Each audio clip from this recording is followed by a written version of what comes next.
about slides, option out for fast. They call me boys, I'm sipping that red drink. I don't even catch you think, no. I don't even catch you think, no. I don't even catch you think, ayy, ayy, ayy. I'll ever catch, I'm mighty off the meds. I cannot sleep without twists on my bed. Spinning about slides, option out for fast. They call me boys, I'm sipping that red drink. I don't even catch you think, no. I don't even catch you think, no. I don't even catch you think, ayy, ayy, ayy. Fucking that bitch for the day, ayy. But she cannot stay in the way. I grip on the stick then I spray. Sipping hot tip like it's lemonade. And I told Shawty it's okay. And I told Shawty it's okay. Yeah, Shawty it's okay. You know I'm fucking cool. Get a lot of motherfucking cash. And I spend it all on drugs. Feeling like screw. Swimming through the money like a pool. I'm cold. I'll ever catch, I'm mighty off the meds. I cannot sleep without tools on my bed. Spinning about like shots, option out for fast. They call me boys, I'm sipping that red drink. I don't even catch you think, no. I don't even catch you think, no. I don't even catch you think, ayy, ayy, ayy. I'll ever catch, I'm mighty off the meds. I cannot sleep without tools on my bed. Spinning about like shots, option out for fast. They call me boys, I'm sipping that red drink. I don't even catch you think, no. I don't even catch you think, no. I don't even catch you think, ayy, ayy, ayy. Ayy, ayy, ayy.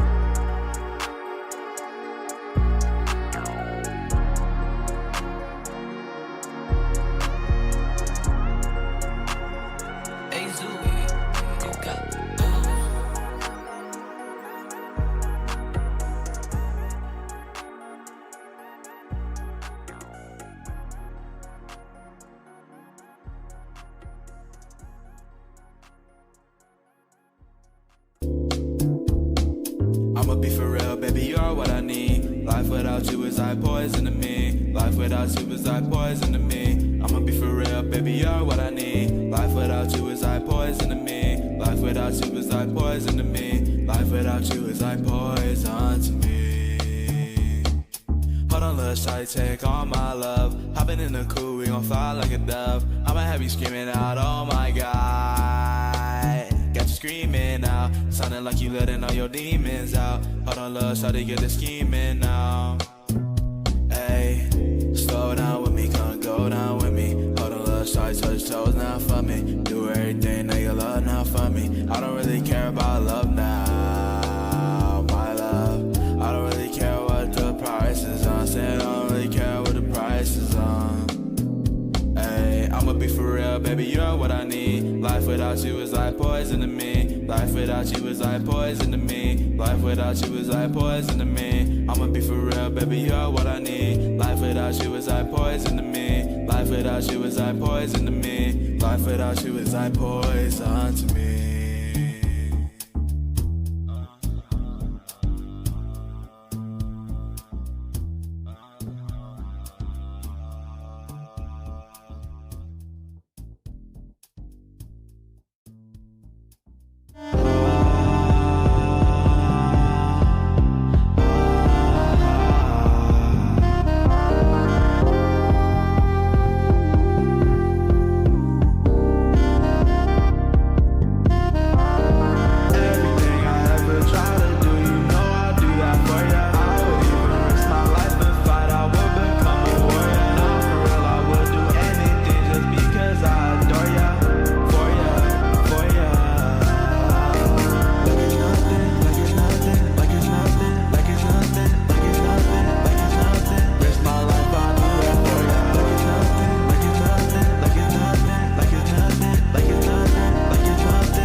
shit that you talking so beyond me.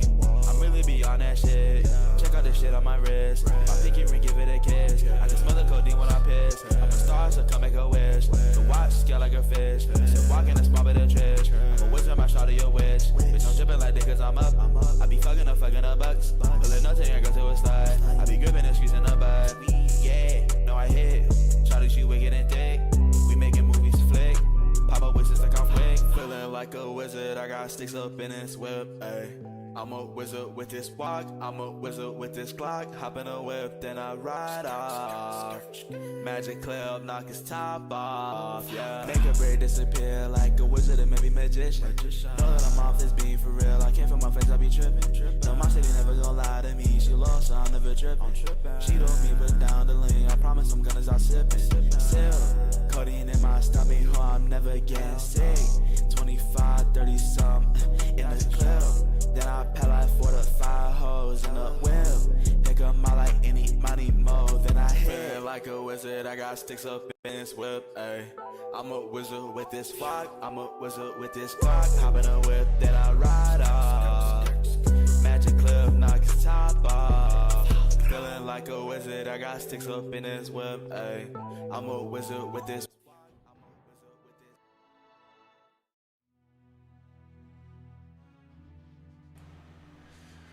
Yo, yo, yo, yo, what is going on, everybody? This is Makai. So, yeah, streaming the second half of the Dragon Ball Z Sagas game, and then after that, I'm probably going to play a bit of Dragon Ball Z Buus Fury, and then when I get tired of that, I want to dive into the drama pertaining to Dragon Ball Xenoverse 3, so I'll go over that. Really not gonna be hard to go over, but yeah, with that being said, let's continue.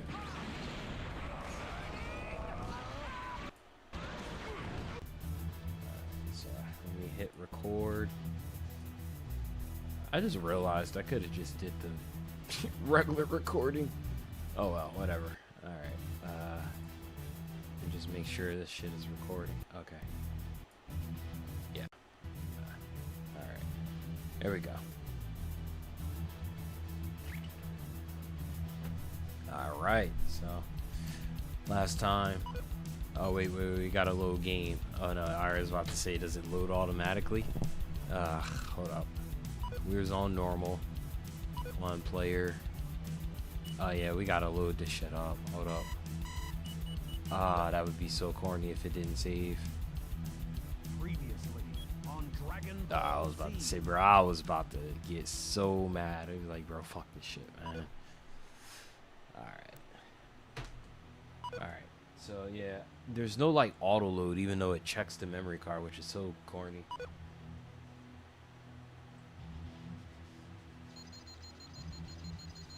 Alright, we're on an Android Saga. Alright, so we get to play with Goku now. It's crazy. Last thing you get to play with Goku was on Yard Drop. Yeah, so I'm not gonna lie, I hated this stage because when you play this stage on hard, you really gotta rush. So you have a objective to defend the Capsule Corp buildings while you're traversing. So the beautiful thing about Goku is he at least has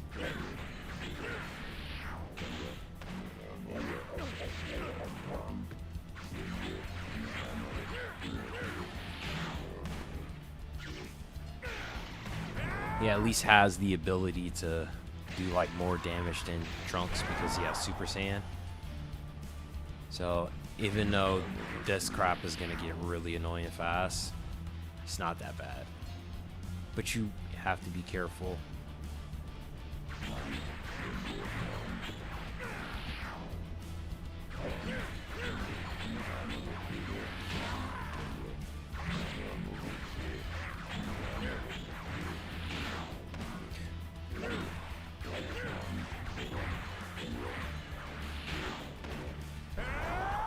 Alright, so first wave is good to go.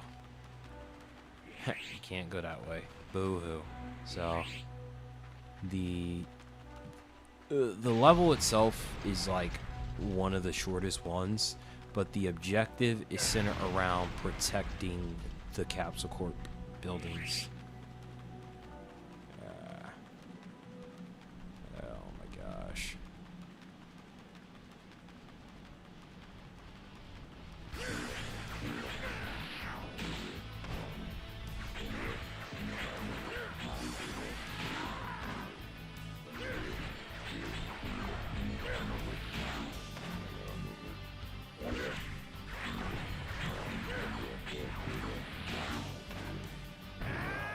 Ah, shit.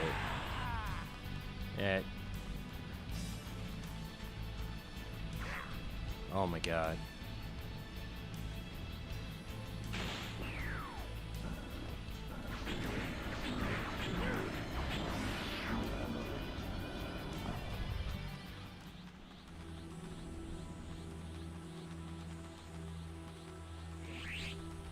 I mean, at least Goku runs kind of fast, bro. That's the funniest thing about it, bro. The speed that they run at. Alright. But yeah, Super Saiyan doesn't last that long. It's kind of on a cooldown. Alright.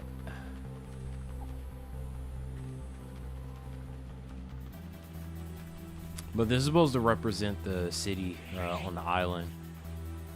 Kinda. Does it though? Does it do a really good job? Not really. But it's here.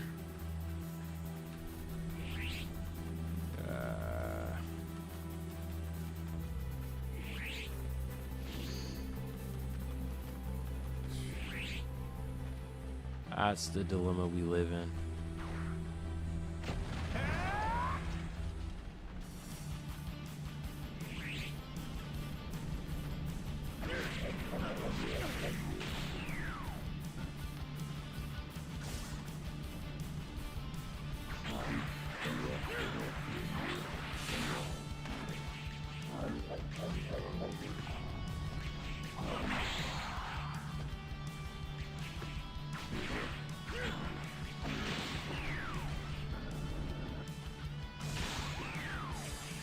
Yeah.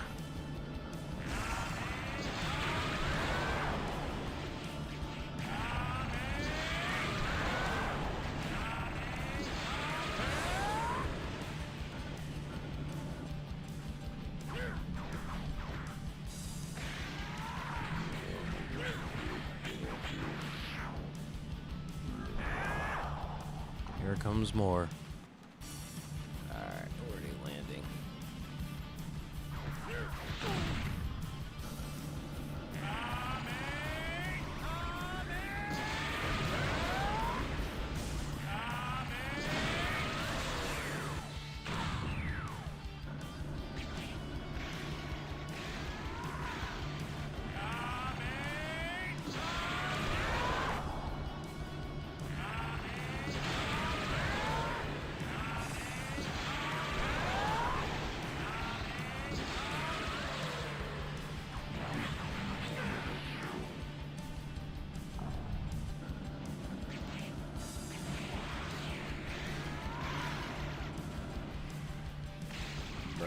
Shit is so goddamn annoying. No. No.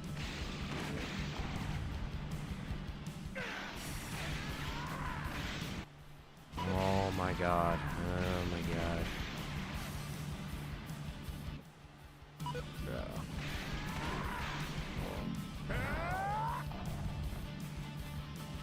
More.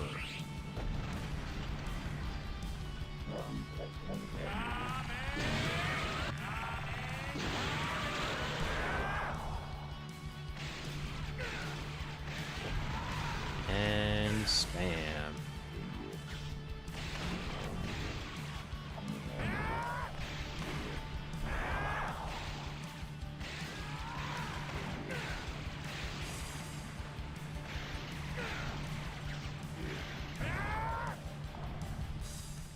Bro, they just spammed a bunch of enemies, man.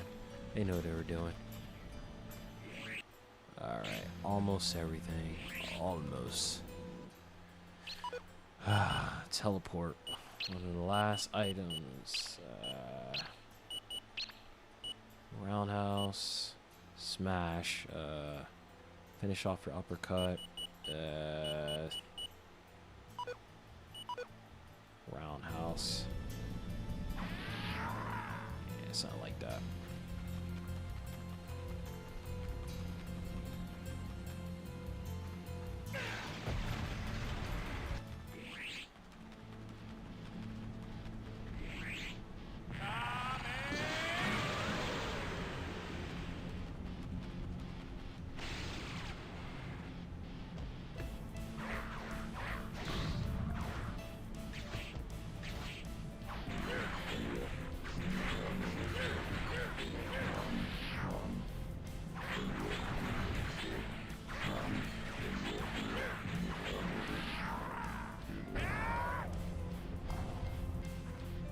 Here grows more.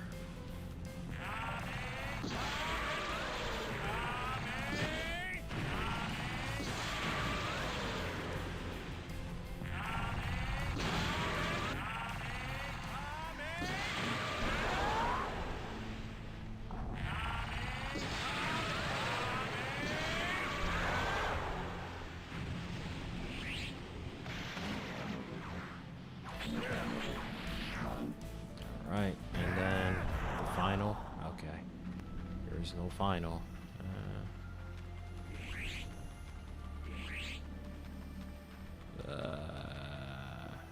Guess not. Oh, well, that's everything.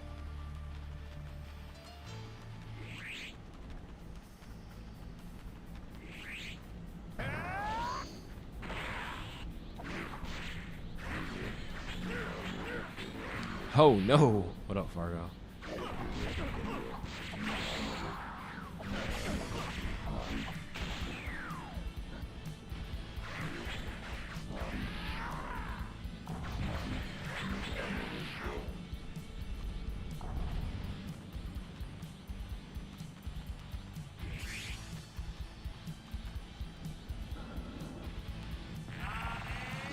Super Kamehameha. And that's it. Oh, what up? Actually editing right now and it's perfect. Yeah, I'm just playing through this and then probably some bullshit and then yo, oh brother. I thought you only get bots on the mobile and not on this. Oh man, these guys are weird. Alright.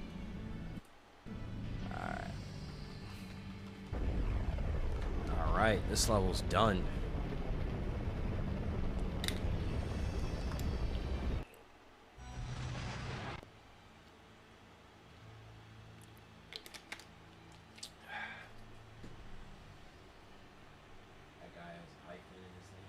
I'll wait till he says something weird. Alright, next episode is Super Saiyan Vegeta.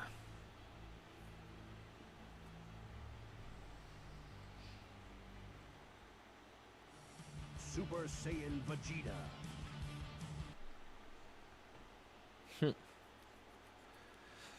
Whew, I remember this one being annoying in hard mode. You have to beat him before Vegeta de-transforms, and if you don't, you basically lose.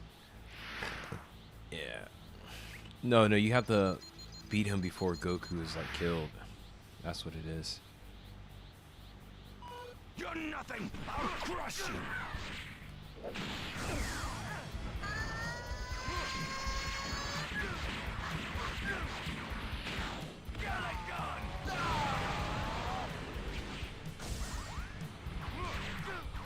There we go. And then the rest of this level is like pretty like tame. The crazy thing about this level compared to the other ones is that I think they did a decent job with how long the level is. But bro, some of them early levels, especially not having Super Saiyan, I think it would have been the opposite, where as you traverse more, the levels just get longer and the objectives get harder. they kept half that true. Like, the enemies do take more combos, especially in hard mode. The robots are so annoying. The Cybermen, easy to deal with. And then even compared to the Trunks, future Trunks, bro, this doesn't like drag on. And I spoke too soon.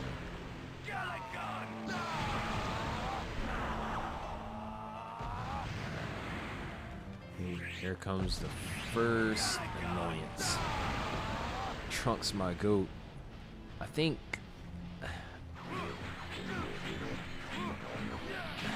you can, bro, I don't even think they let you use the other Trunks until post-game, unless you're playing 2-player, then the second player can play with Trunks. Alright, here comes the second wave.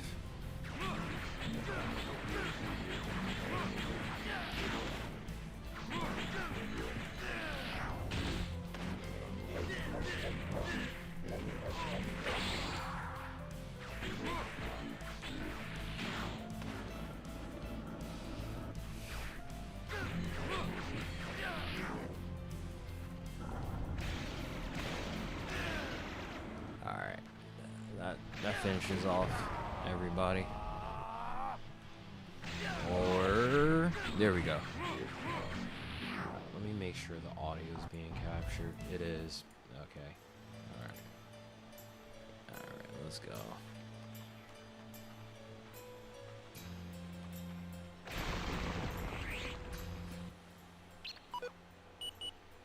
Still don't have enough for that. Smash.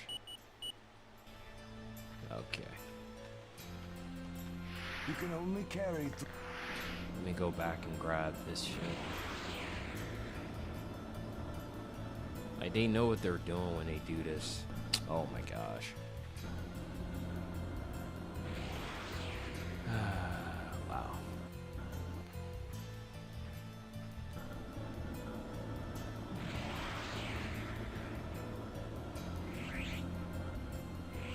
It's like, even this level, like, it's not a bad level, it's just it's too short.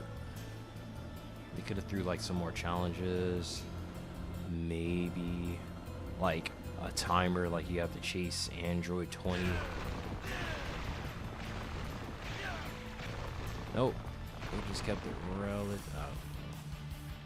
relatively simple.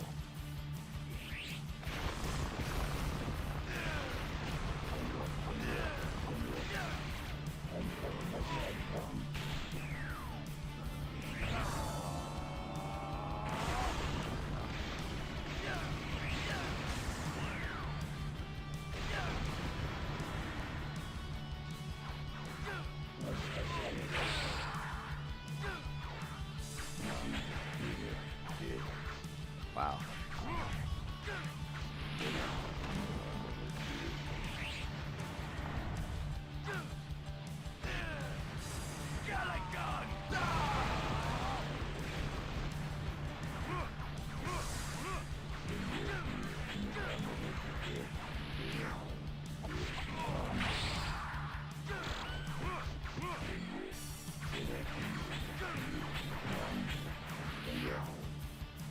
Thanks, Michael. Oh, Trunks, my house is what, yo? Here we go. I think there's a third. Is there? Yeah, of course. Bro, he interrupted the combo. Bro, he interrupted the combo. Bro, he interrupted the combo.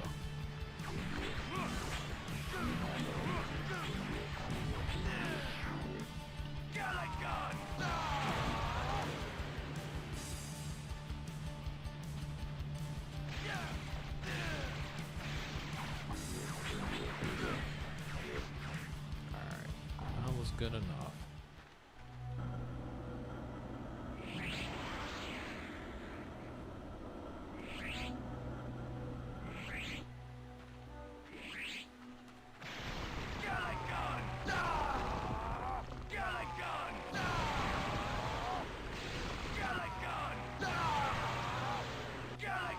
Bro, the thing that kills me is like he's looking to the side. Like, what the freak, man?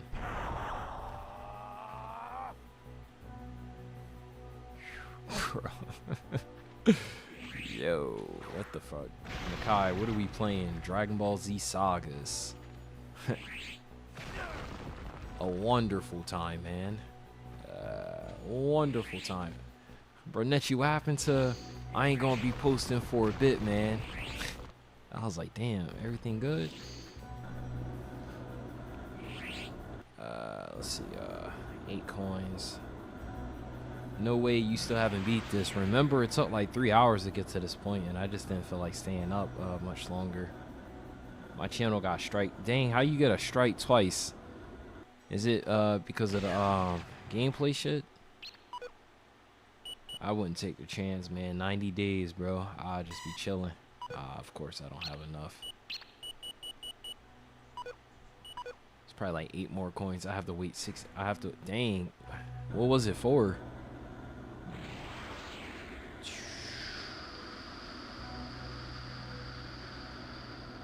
Here we go.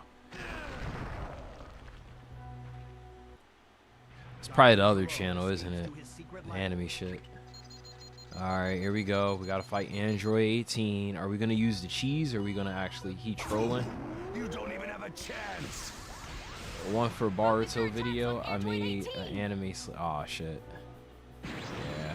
You're toast. Dang. Oh, you got lucky on that Bro, one. she's spamming.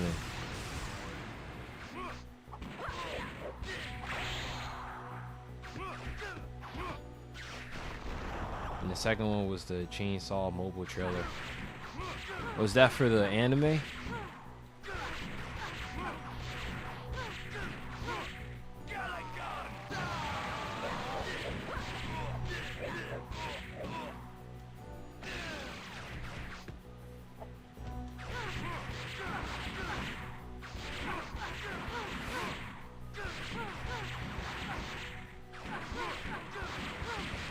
Go Super Saiyan.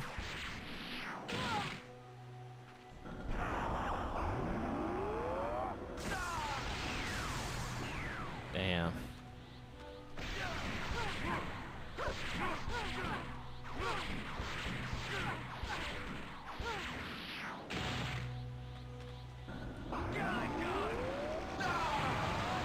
Wow. Can you go Super Saiyan? Got her. Whew. Yeah, you gotta be careful with the anime shit, man. Look. Of all channel types, that's the one that you can get a strike and there's no one you can talk to about it. Address me when you walk into the room. Crazy. What's good, Wargo and Nechi? Oh man. You're dang, Nechi, you still in a relationship, man? Cause haven't seen you in the Discord, man. Piccolo's Fusion. Ah, this is the Piccolo Fusion episode. Ugh. Is this when he fighting Android 17? Yeah. Yeah, 4 months strong. Damn. Oh, it's you again. Don't you Oh, ever it's give you up. again. We make 5 months next month. Is this a level? Oh, thank goodness, man. I hate...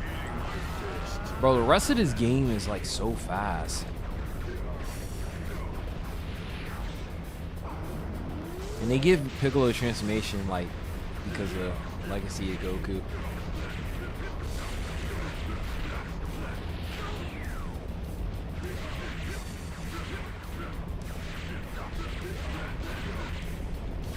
I don't remember this having a volcano.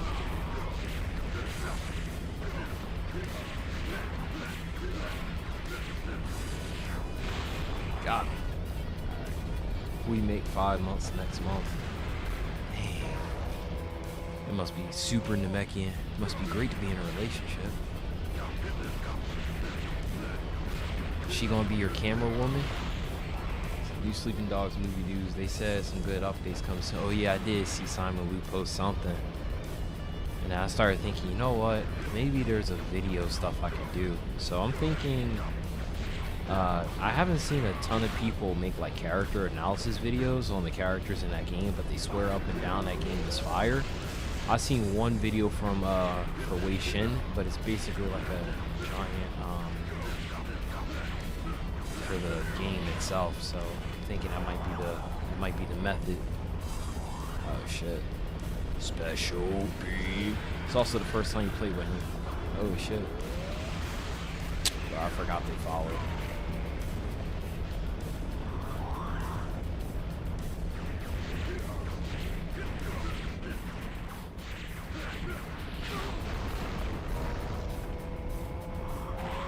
Super Namekian. No, this special beam cannon about to be like fire. Dang. Sheesh. Bro, I ain't gonna lie, man. I saw a Wei Shin video from this YouTuber who does that GTA Red Dead characters. What was his name? It might have been the same person I was watching. It's like some dude. I think his name had bacon in it. Bacon. Alright. I think the next one is the time chamber. The time chamber. Or it's called the hyperbolic time chamber. Hey, okay, I was right the first time. I was cynic.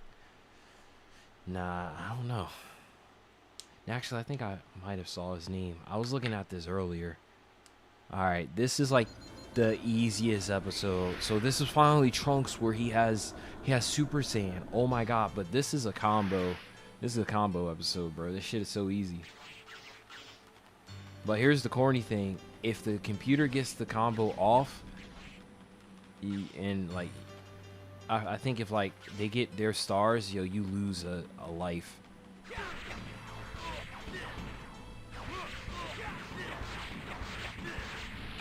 I'm gonna try to turn Super Saiyan. Oh my god.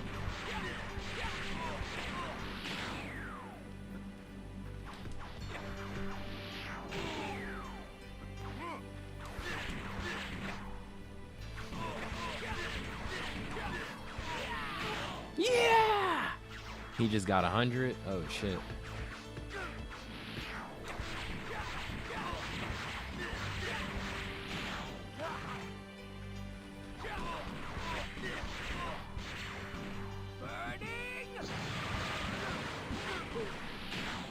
Oh my gosh. Alright, let me try to get one of these.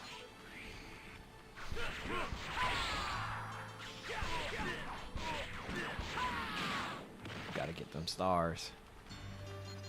Bro, this is scary.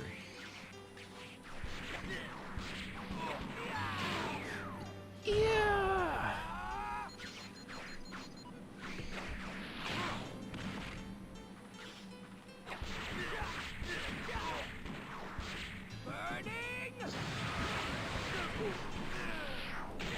Oh my gosh. Just trying to go Super Saiyan, bro. Stop playing.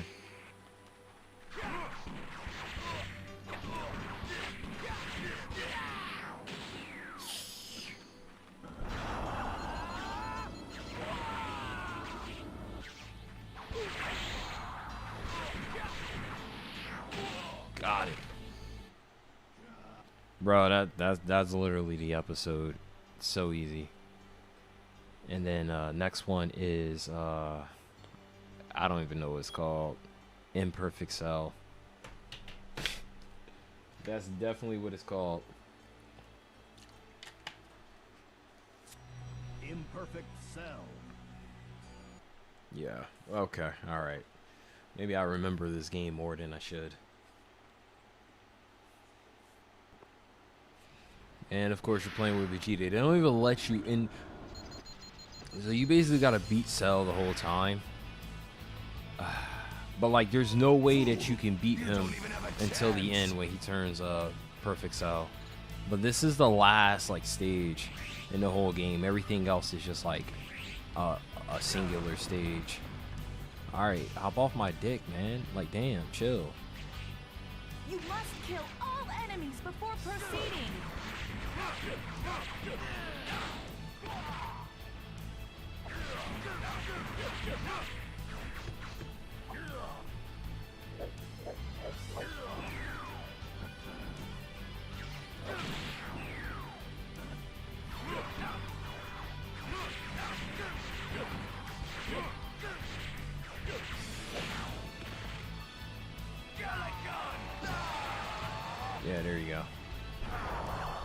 His ass leaves. And then that's it. It's one of the most annoying. Bro, you would have thought that mission with Android 20, that would have flowed like this. And then you would have chased him. And then after you beat him, then you go on to fight Android. Ah, whatever. Alright. So now we got the return of these guys, which they're easier to deal with. Like, I don't understand a game where you make enemies that were introduced earlier on easier to deal with than the fucking robots.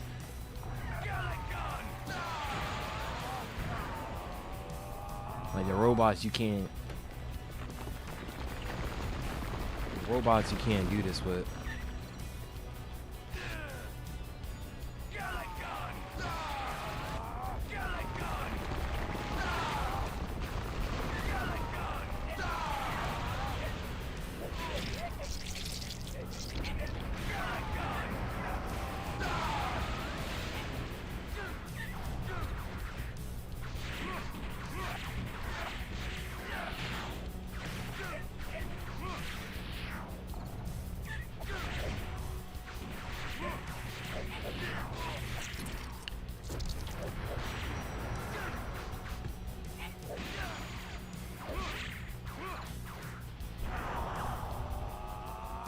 And ironically, okay, here we go, more.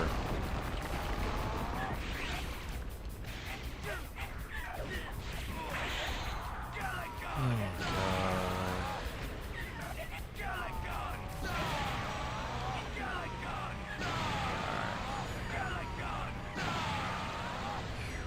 Man.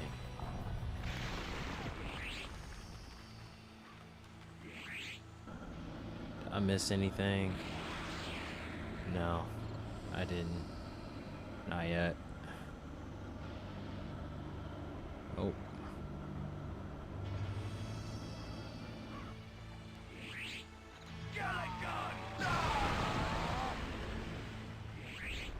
Here comes more enemies. Bro, that man's cell just pulls up randomly, just to.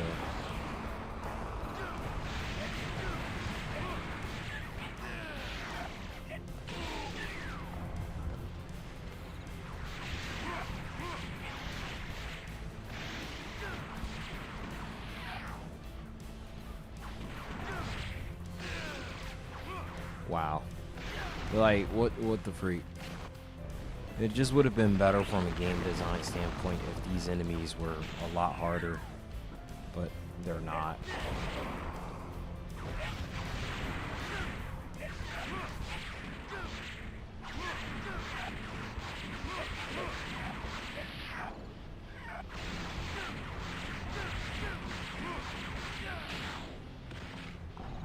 Nothing about these enemies are hard. Easy. Easy sauce.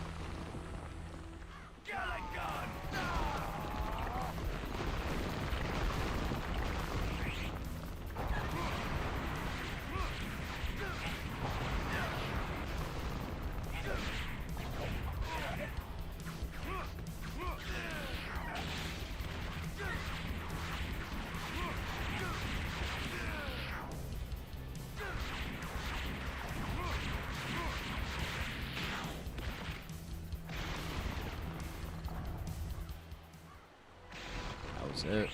That was it.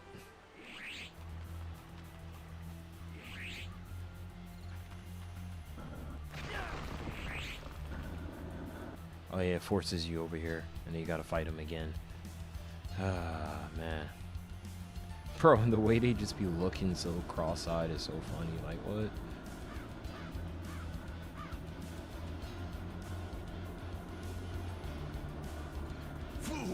You don't even have a chance. I wish, like, the health was, like, diminished at least. Dang.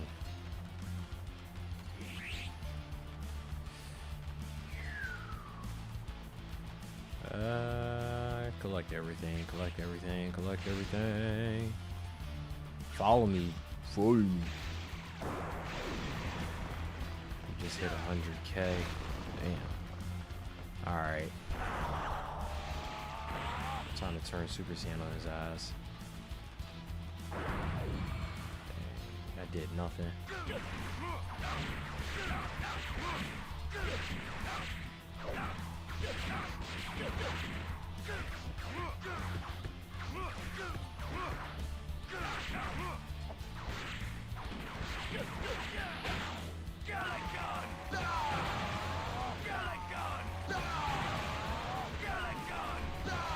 Damn it, he automatically leaves before he can do enough damage. Oh well. I guess they made sure that didn't happen. I wonder what would happen if you did kill him in time. Like, would the game, like, just break? Probably not.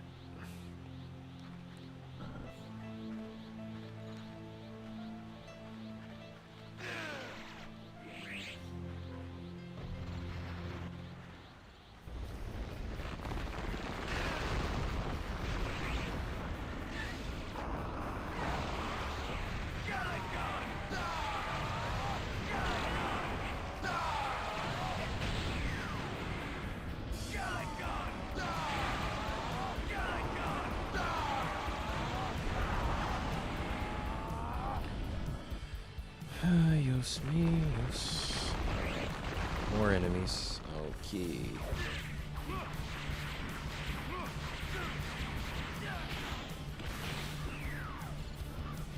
Like, these supposed to be the brute enemies, but like, there's nothing brute about them.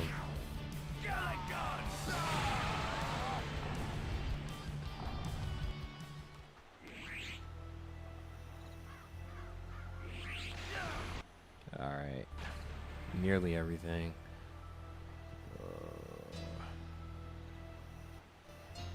We got all the coins, and then we could get the last upgrade with 1 coin to spare. Go figure. Yay.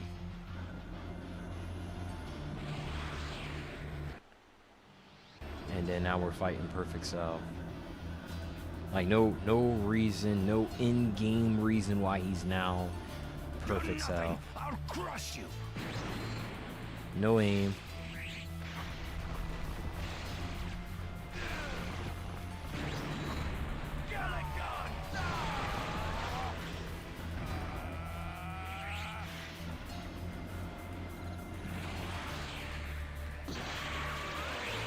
Who does he think he is? You can Only carry 3 Sensubis at a time. Alright,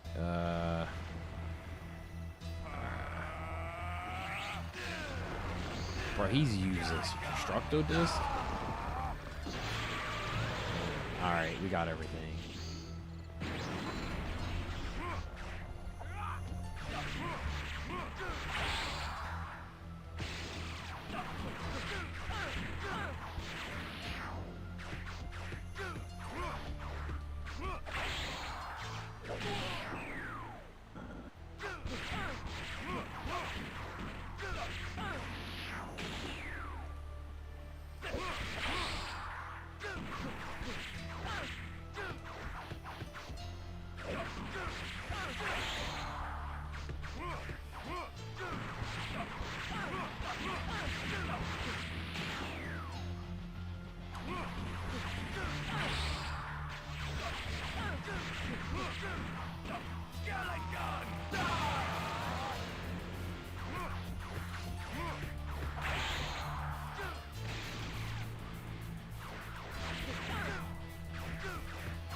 Oh my god.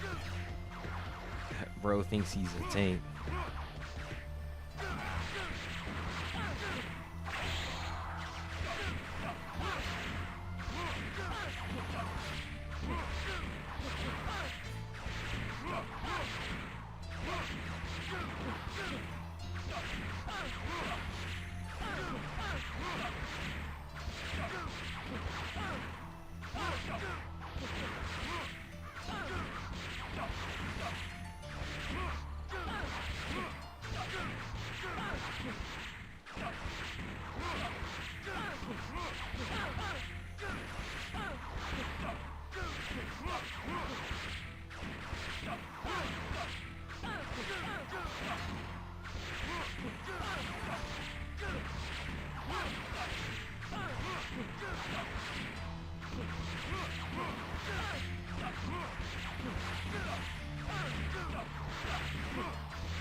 Bro, Vegeta looks so stupid. With his head like that.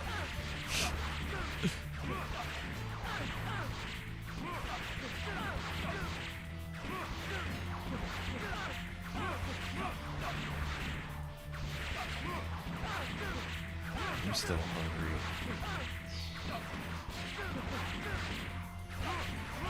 I'm sorry this looks so goddamn boring, but this is proving a point. Like, why does a game like this has an invincible where you can get the enemy in an infinite stun?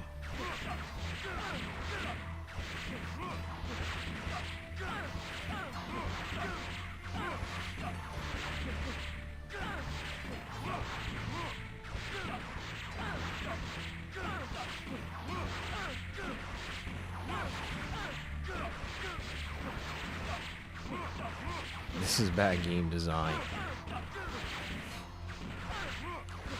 I'm just taking advantage of it.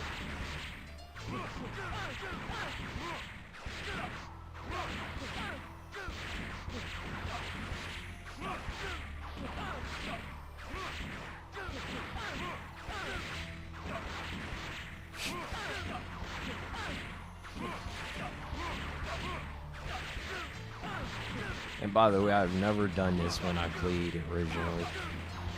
I just remember reading someone did it before, so I figure I would try it.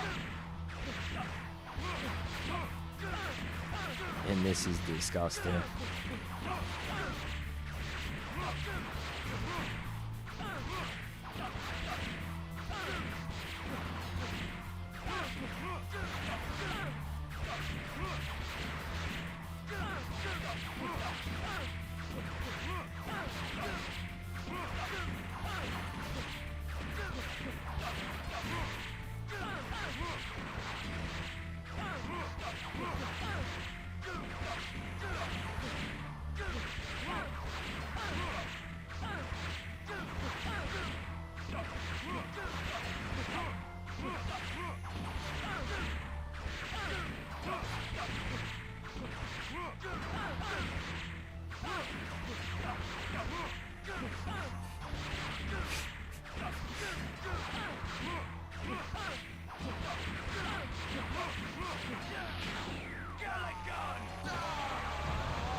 That's just insane. Alright, so we got all the collectibles in this game. Thank freaking goodness. So the rest of this game, until the last fight, is an absolute cakewalk. Cakewalk. What, yo? Super Saiyan Gohan. Another easy level. It's just like, it's nothing difficult. The hardest levels are the future Trunks levels. Arguably, they throw the most enemies at you for no goddamn reason. You can't beat me. Oh my god, you got Team Gohan.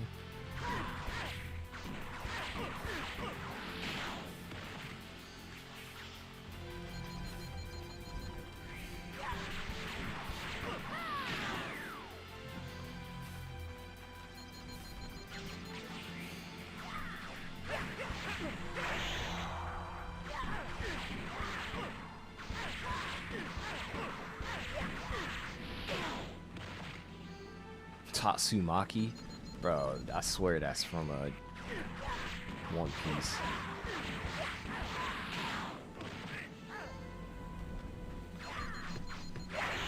It's over. Give up.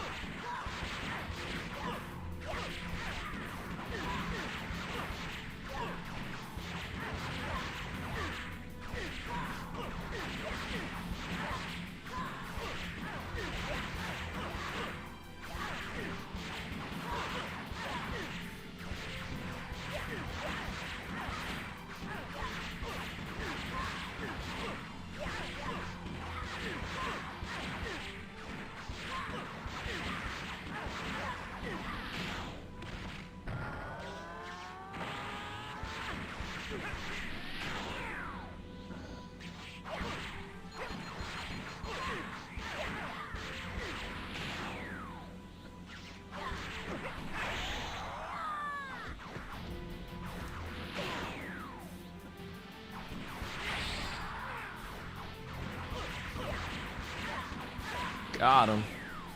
And that's it. And then the next one is the Cell games. Like, absolutely just cooked. Like, just... The Cell games. And again, how is it that the later levels are easier and shorter than the earlier levels? Like Frieza in Future Trunks, bro, those are some of the hardest levels. And then this is a tricky one where you have to beat them all at the same time.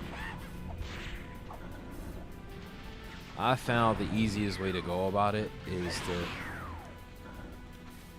to do this.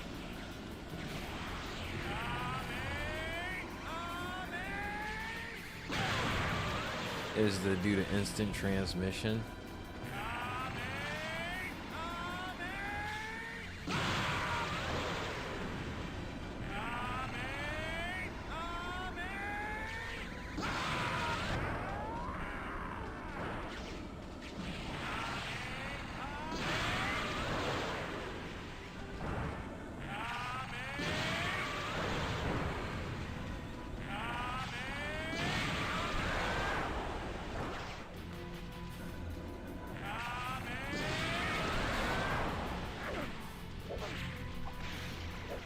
Oh my god.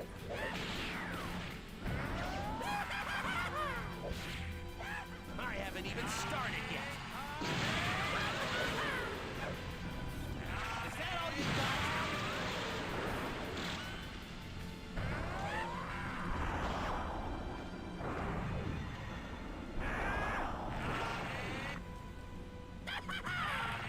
This is only the beginning.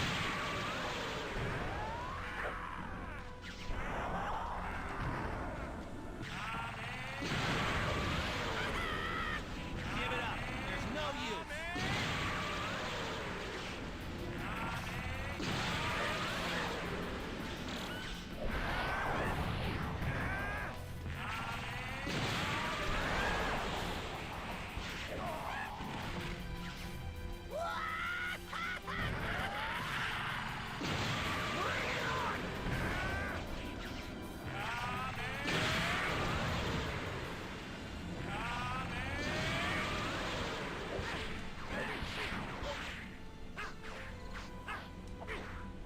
Oh my god.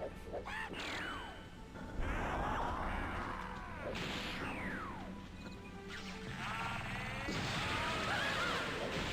that all you got?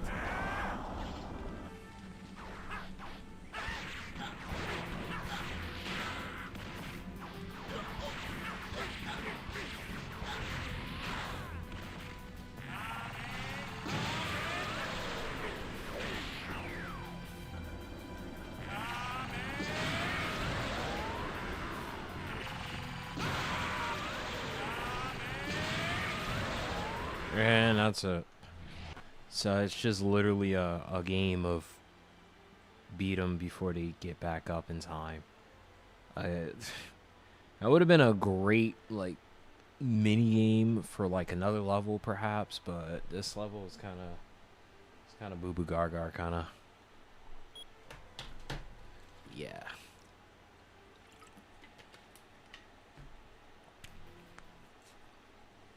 The final showdown. So this is the last mission. But you gotta go Super Saiyan 2 before you can do any damage. And it has one of the best soundtracks. I will rule the universe. And then like again, no.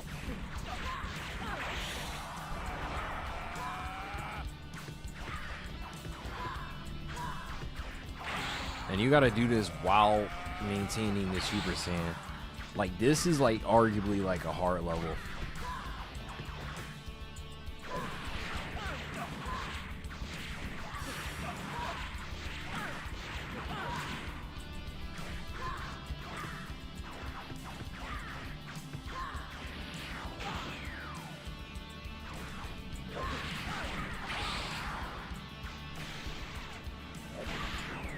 What's wrong with you? Oh my. Have you had enough yet?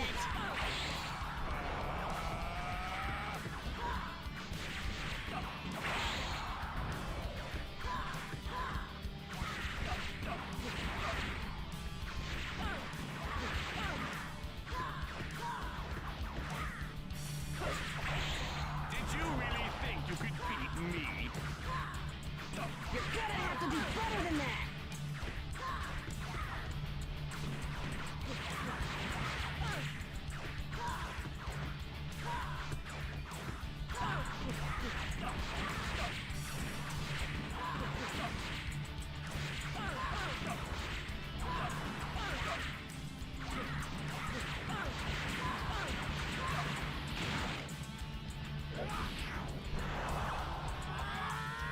Oh my god, he got me.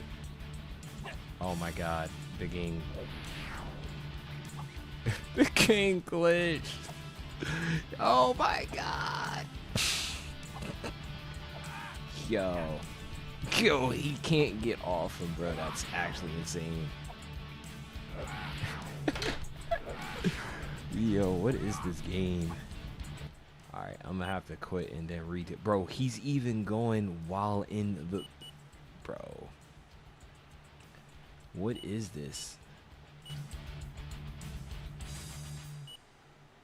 Bro. That's funny. That's actually funny. Alright, so we gotta go to this one again. Gohan! Namekian uniform. So this is the only one in the whole game that can turn Super Saiyan, by the way, which is stupid. Like, they have different costumes, but this one specifically is the only one that can go Super Saiyan 2.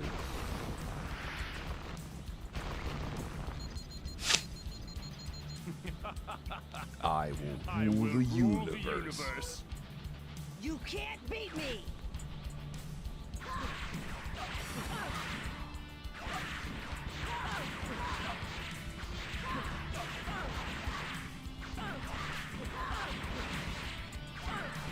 Got him.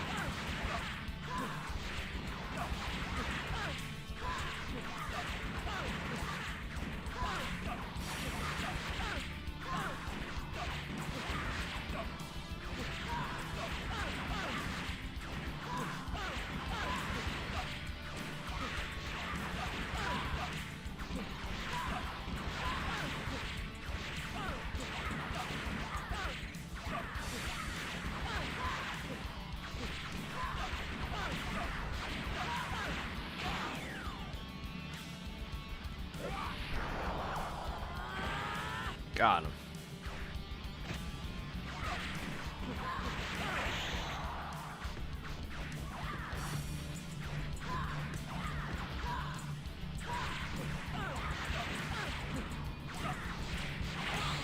What's wrong with you?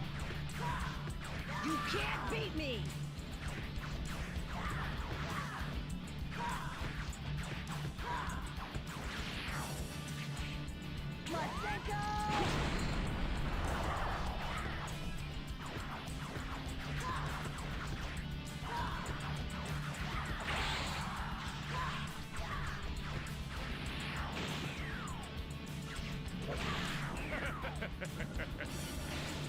Have you had enough yet?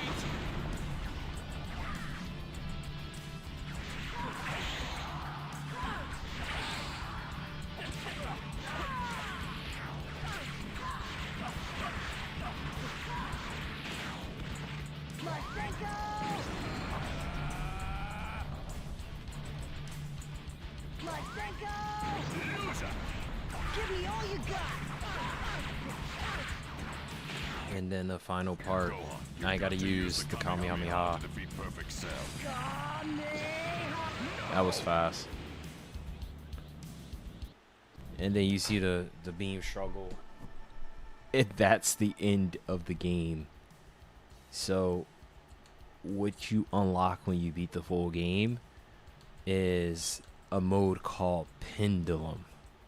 So Pendulum, I don't know if it's supposed to be harder or whatever, but I'll show it. Yo, what up, Six World?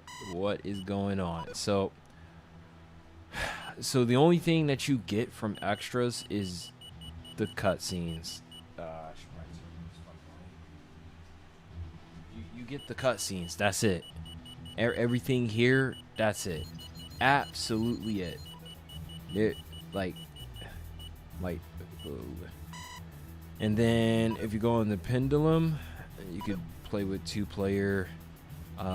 You could do all the levels over. If you missed items, this is the best time to go back and collect them. But like, and then like even the final showdown, you don't have the criteria. Like for instance, this one, now you could play with every character accessible in the game. But for instance, why would you play with any character besides the ones that can transform? So like right here, you got Rit Armor variant. This is the one that transforms. Can transform, can't transform, can transform. Super Saiyan 2 transformation, on Super Saiyan 1 transformation. Even though these two objectively are the same character, but then he could transform one arm. Both but one arm. Then Piccolo. And I think this Piccolo transforms, this Piccolo doesn't. So he transforms. I don't know the difference between Rit Armor and Rit Armor variant in this case, but he doesn't transform, and Light Jacket does not transform. Broly is also in this game, so that's like one of the things. You beat the game, you get Broly. Bardock is in the game. Krillin, Yamcha, and Tien, all playable. Krillin has the special Destructo Disc. Yamcha has, I think, the Kamehameha, and he has the special bro, LARP, Blast Cannon, whatever they call it. All right, so the fact, and then Goku has his different like outfits. So Sans Duel, Ascended, they ain't got, nah, this is an old ass game. Rit Armor. So like, let me go to like the first level, and then let's use like a character like Broly. Bro, the way he says that shit, and I don't think they show the cutscenes with this shit either, which I guess is good. So yeah, like all the, so this is what Broly looking like. I don't know why they didn't let him transform, but this man is moving. He has the eraser cannon, and then this is how he looks.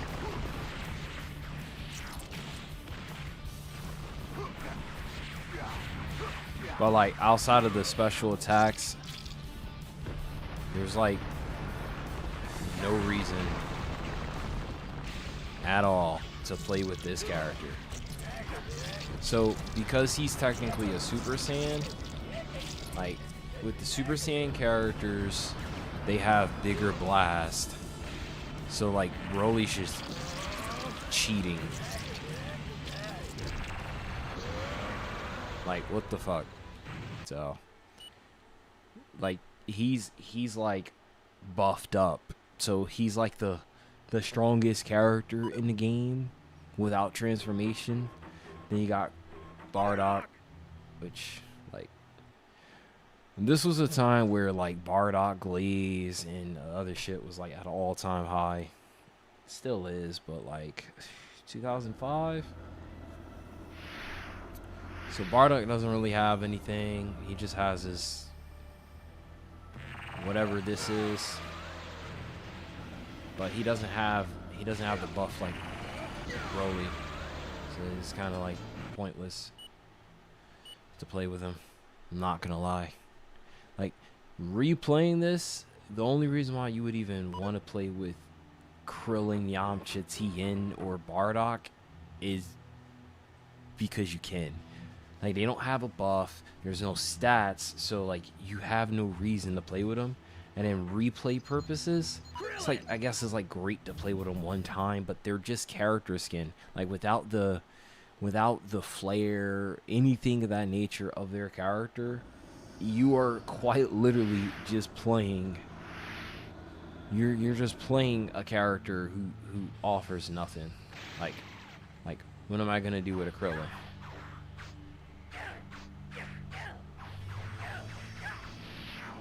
And then he has a comic. Oh, I was about to say.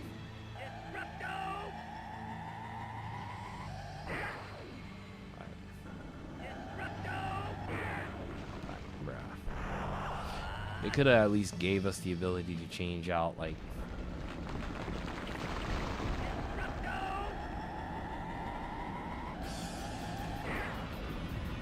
And then he doesn't even do, like, the same damage as Broly, bro. Like, what the fuck? That actually did less damage.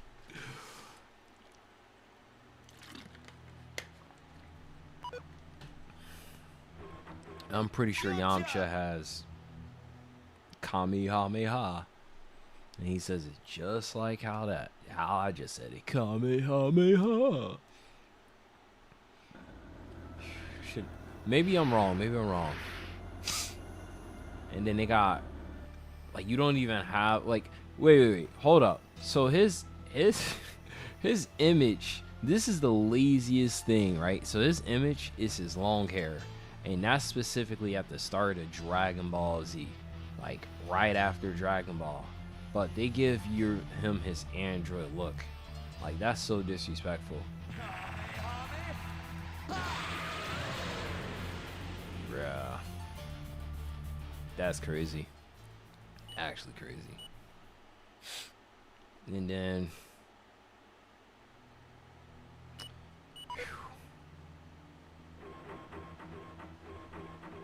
you got Tien. And I think he has Tri-Beam. That's it. Unless they, like, even got worse and gave him Danon Ray. Bro. Please don't be Danon Ray. Okay. Yeah, so, like, this shit is pathetic. And then, like, they don't have any, like, special, like, attacks or anything. Everyone has these generic combos. So I would say the cool thing about this is you got, like, an open environment. You can fight and stuff. During story, you're limited to the character. So it's like, it's whatever. And you're spending most of the story trying to unlock the abilities. So it's, like, fine. But the premise to the game is that you don't spend the full time trying to grab everything. Instead, you play through the stage, and then you use the pendulum to replay through the stage with your favorite character while collecting other stuff that you might have missed. But again, truth of the matter is the way that it's set up, it's almost meant that they want you to do all this. But I like playing through the game, but the game has no replay value if you're a collector. If you collect everything on your first playthrough of everything, then all this is null and void. The second thing is having a character slot with the ability to transform versus not is null and void. Like, it's costumes. This is a costume, this is a costume, this is a costume, this is a costume, this is a costume. These three can transform, but he can't transform, he can't transform, he can transform. Like, bro. And the one character they don't let you use in this whole freaking game at all is this guy, these two. Like, I don't know the difference between Rit and Rit variant, but, like, Trunks! Here we go. And then you got the best look of Trunks, man. Best look of Trunks. Even in, like, the old Budokai games with the long hair, bruh, shit was fire. And then they don't even give Trunks or Vegeta a unique Super Saiyan for, like, Super Trunks or Super Vegeta. So there's like a loss on that part. But I mean, at least you got this. But yeah, so as far as, like, what the game offers, the pros are, for its first attempt, a open zone, I guess you could call it open world, like, game. Kind of fun, but gets repetitive very fast. Combos are very limited, and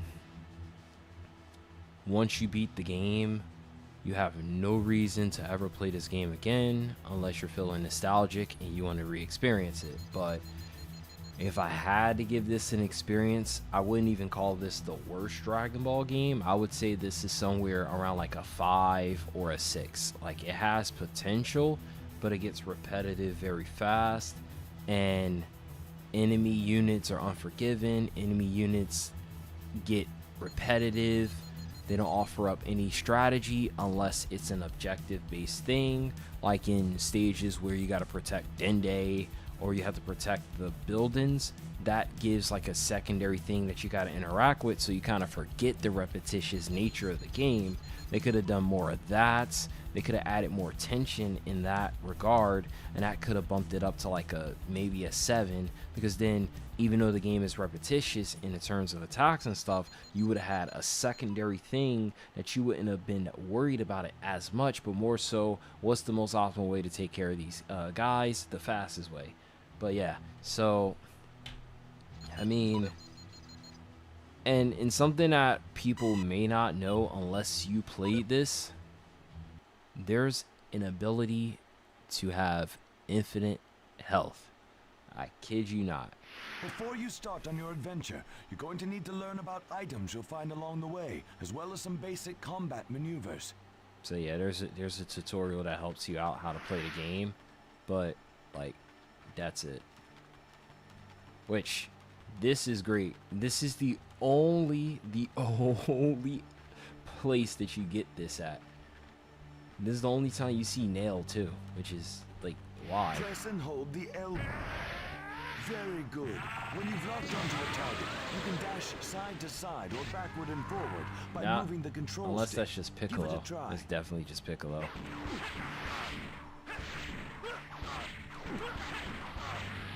Very good. But yeah, that's pretty much it for Dragon Ball Z Sagas. I'm not gonna lie. Now there was a fake cheat that said if you played through all of Dragon Ball Z Sagas on hard from start to finish, never left the menu, didn't die, and you collected everything, you would unlock the Buu arc. And I'm not gonna lie to you, this was a time before clickbait was like a crazy thing. Like, it existed, but like, no one was making clickbait articles. Somebody fabricated a whole lie and said Kid Buu was in the game, and if you did hard mode and collected everything, you would unlock it. And I fell for it not once, not twice, like 3+ times. You know, wishful thinking just to give me a reason to play through the game.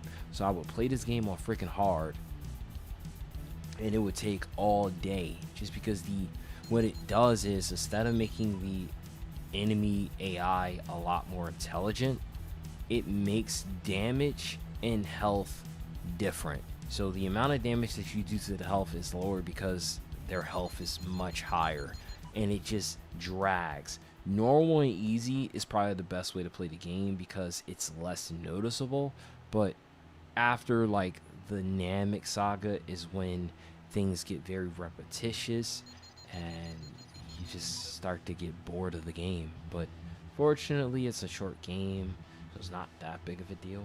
But yeah. Alright. Wow, I could have just played the rest of that when when things came. Alright, I'm gonna go ahead and get off this game. Oh my gosh. Okay.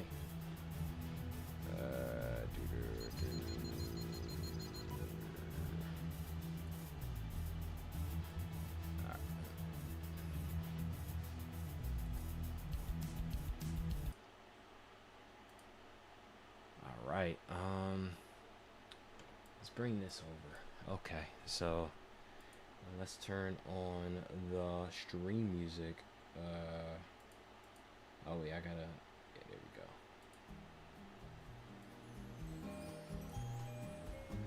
go. Alright, stream music is on, and so I wanted to kind of dive a bit into Xenoverse 3, but first, Sparking Zero. Sparking fucking Zero. So Sparking Zero DLC shit dropped, and I'm not gonna lie to you, might be time to play Sparking Zero again, man. Might be time, man. But my reason for it is because they added. They just feels like this should have just been base game. Like, what do you mean false Super Saiyan Goku? This might just be. I think it's just the ultimate. I think everyone's coping big time, capping that this is an actual transformation. When I saw a ultimate, that's what I saw, and I don't know, man. Like, yeah, I saw everyone was like, "Oh my God, false Super Saiyan." I was like, bro, like, are we lying? Are we telling the truth here? What's going on? I'm gonna go ahead and update the title and shit. Since we got through that first part. Let's see.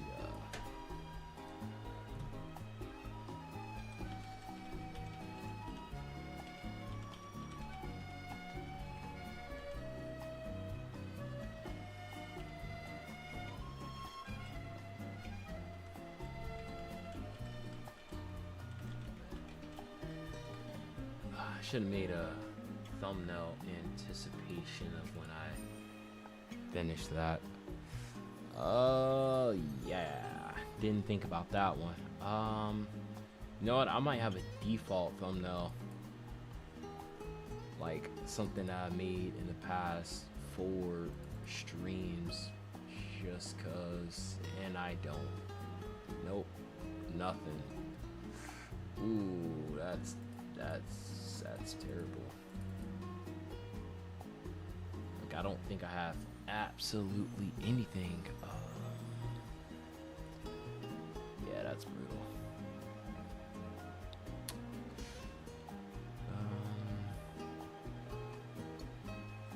But some of these thumbnails, man, it's kind of heat. You know what? I'll make a thumbnail live.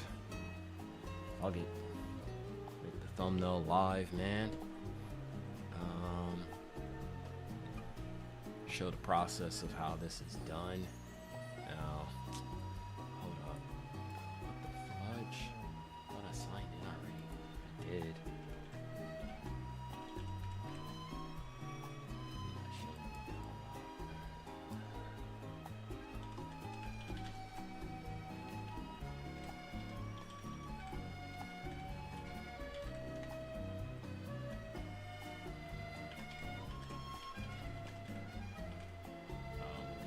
Password.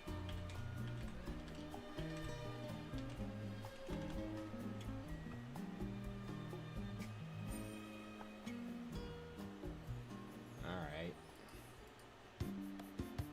Like, damn. So like brutal. All right, this how we make a thumbnail live, okay? All right, first things first. Kinda gotta just see like how things are moving in the market. So we're gonna just take the false Super Saiyan, and we don't have to search up anything else but false Super Saiyan because everybody in here wrong.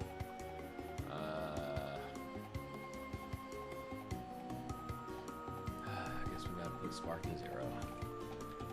It's not popping up.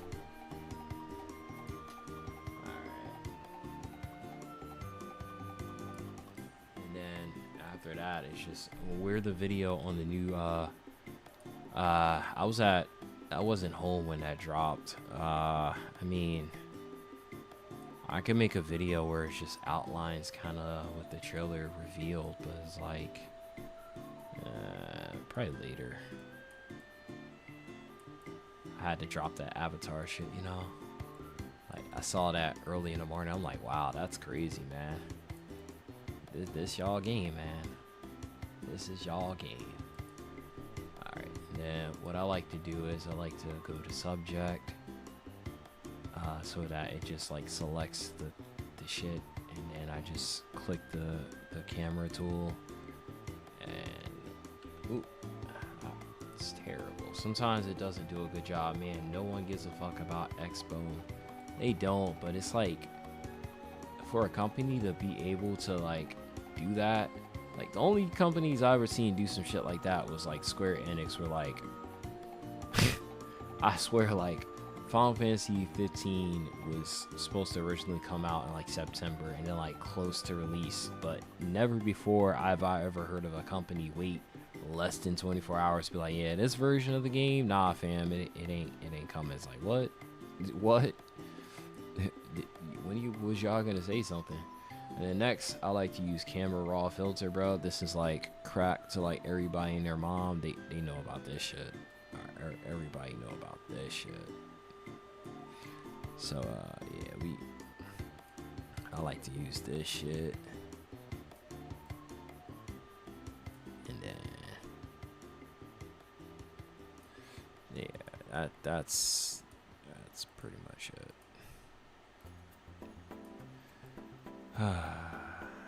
Okay. Then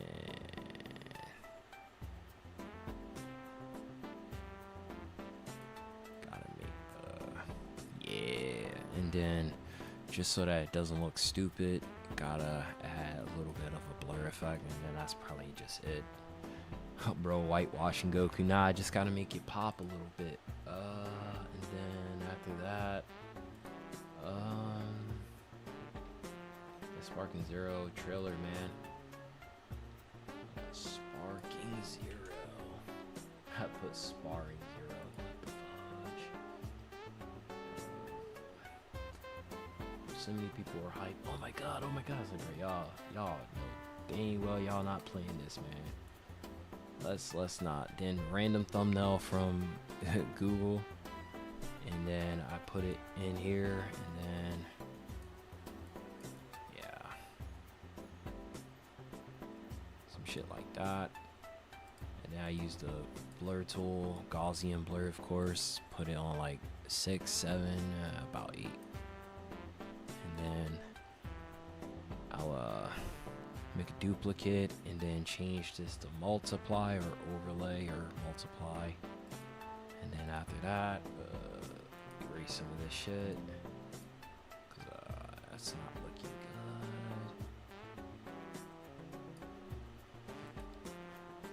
good. And then that's kind of it. I ain't gonna lie, man. I really don't.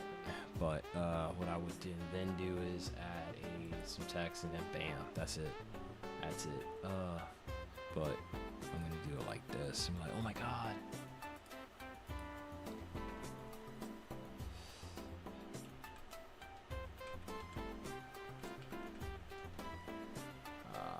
And then the text, sans serif.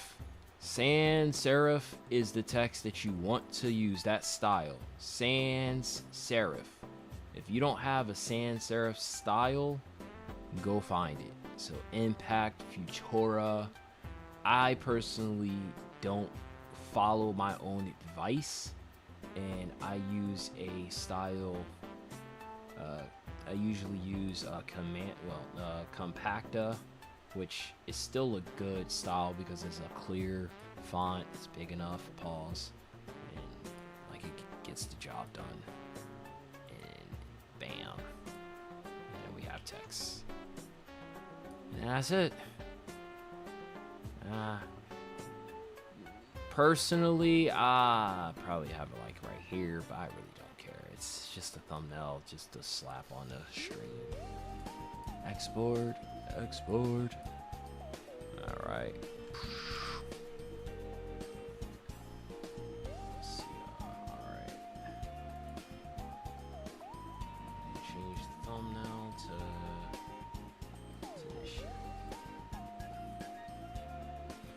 And that's it. Save as. All right. So now that we have a different thumbnail, now we can go about it, right? Let's see. So I saw this conversation.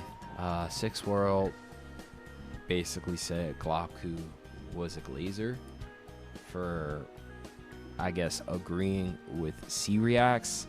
This is a 40-minute plus fucking video. Let's see where he glazed. I'm curious. So let's turn off the obnoxious ass music. Well, well, well, well, well. It sounds like Xenoverse 3 might actually be a good game. It sounds like some people didn't know what they were talking about, huh? Now, I feel like I have to make this video because recently we had President Rose on stream. This shit got a lot of views. And we talked for about an hour about his impressions when he played Xenoverse 3. I didn't play Xenoverse 3. I'm just watching footage. I don't know what I'm talking about. I wanted to talk to someone who has actually tried the game. And one of the big takeaways from this conversation was, damn, this game feels limited because you don't have a ton of combo options. Now, even back on this video, I pushed back a bit, going, well, have you seen the boost chase and the cancels there? He did. I watched a bit of that stream. He definitely did. He wasn't glazing. He wasn't like, no. He was like offering conversation, trying to get more information out of like things such as feels like Kakarot. Then he's like, I personally didn't like how Xenoverse played. So it's like, if that's what you're saying, then hey, that sounds great to me. What's the problem? Like, and this isn't really a stab at anyone. This is just in general, right?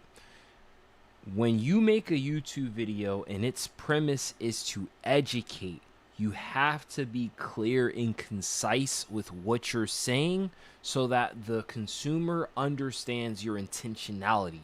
If you make an education-based video and what you're trying to demonstrate is unclear or people take it a certain way, then you have to look at that and think, did I present this in a way that was crystal clear?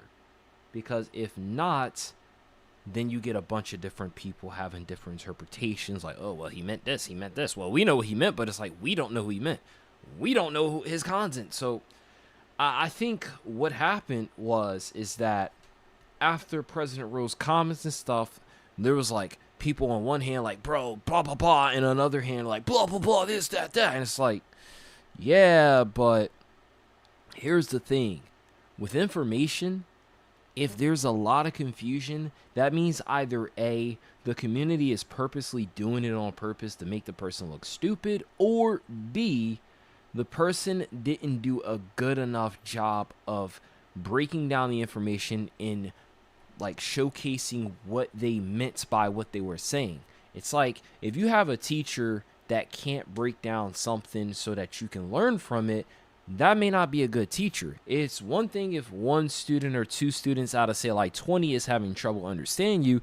That just might mean that, hey, maybe they're not listening, or maybe they have a learning disability or something. But if half your class, if you have 40 students and 20 of them are having issues understanding what you're saying, is a more case than not that you're not doing a great job of presenting information, which is leading to half your students having trouble in the class.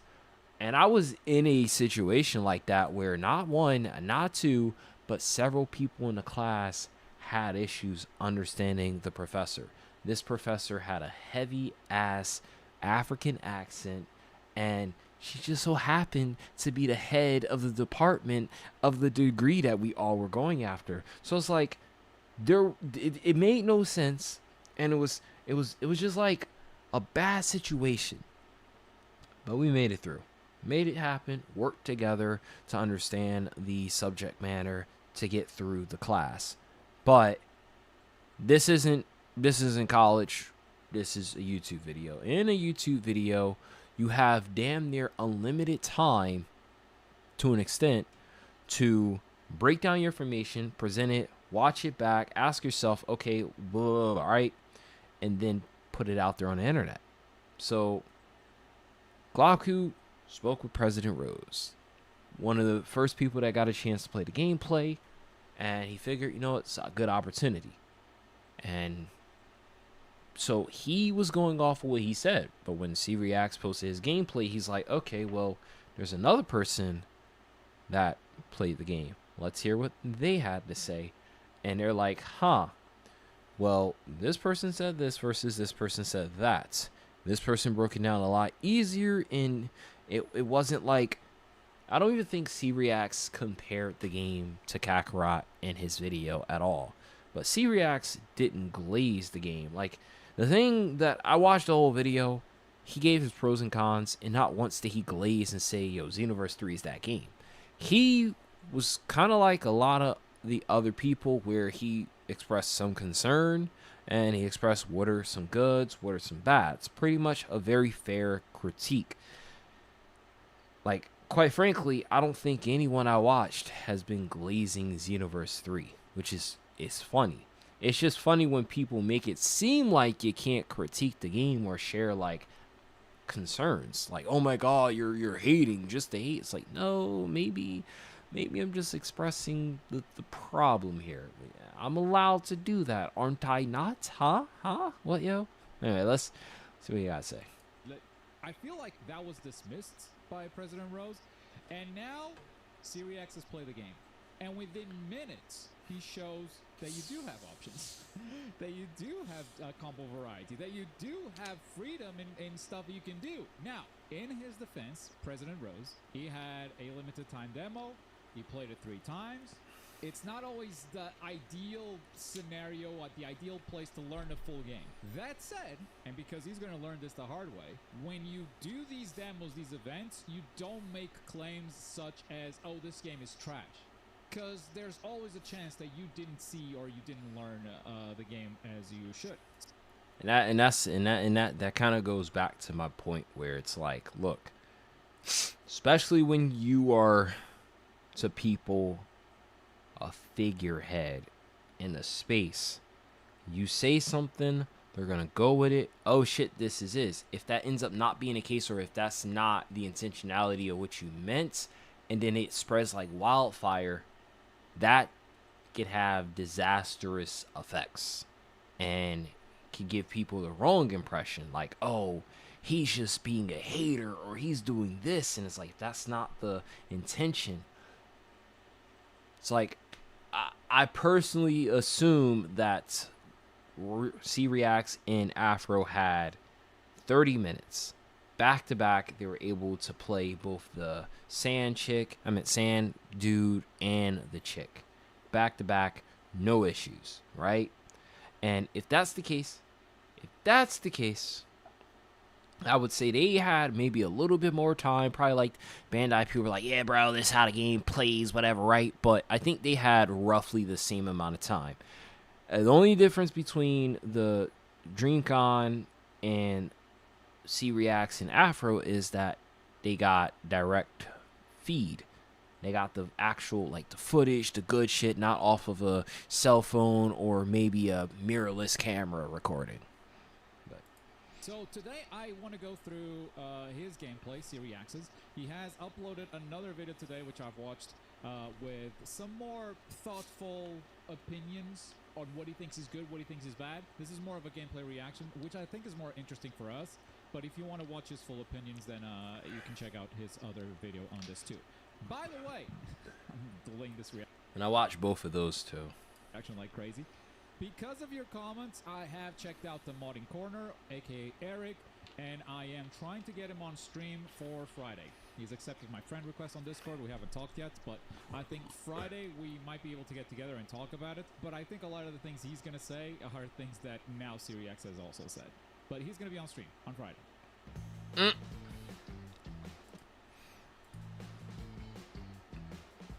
These and fellas, men, finally got my grubby little mitts on this guy. And now we can see what all the fuss is about, because I've seen all the controversy. I've seen people saying like, oh, serious, why'd you say anything? Why'd you say anything? Bro, I haven't played. I'm not one of those people who just looks at something and then judges it. I gotta get my filthy little grubby mitts on it. I feel like he did. Well, not to the extent that most people jumped on it, but that's exactly my point. I was labeled defender of Xenoverse just for saying this. None of you have played. Why is everyone judging something they haven't played? And suddenly I'm defending Xenoverse. Okay. And I do. Look at John.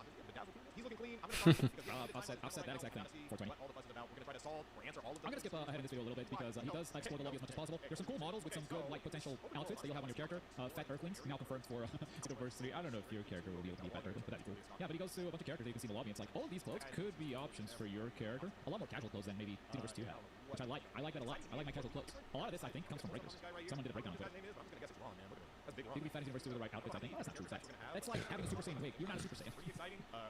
Hey, we are right to it. So Let's get into gameplay, baby. if you were playing with like a group of people, because this Now, might be, like a key it is crazy how quickly he dispels the BS without even having to try. He's like, I'm not going to argue if you have options or not. I'm going to press the buttons and you're going to see what happens. and we're just gonna head to this And point it's right like, here, ah. and let's see what we can do. So Wait. for starters, we can just with the combo. Yep.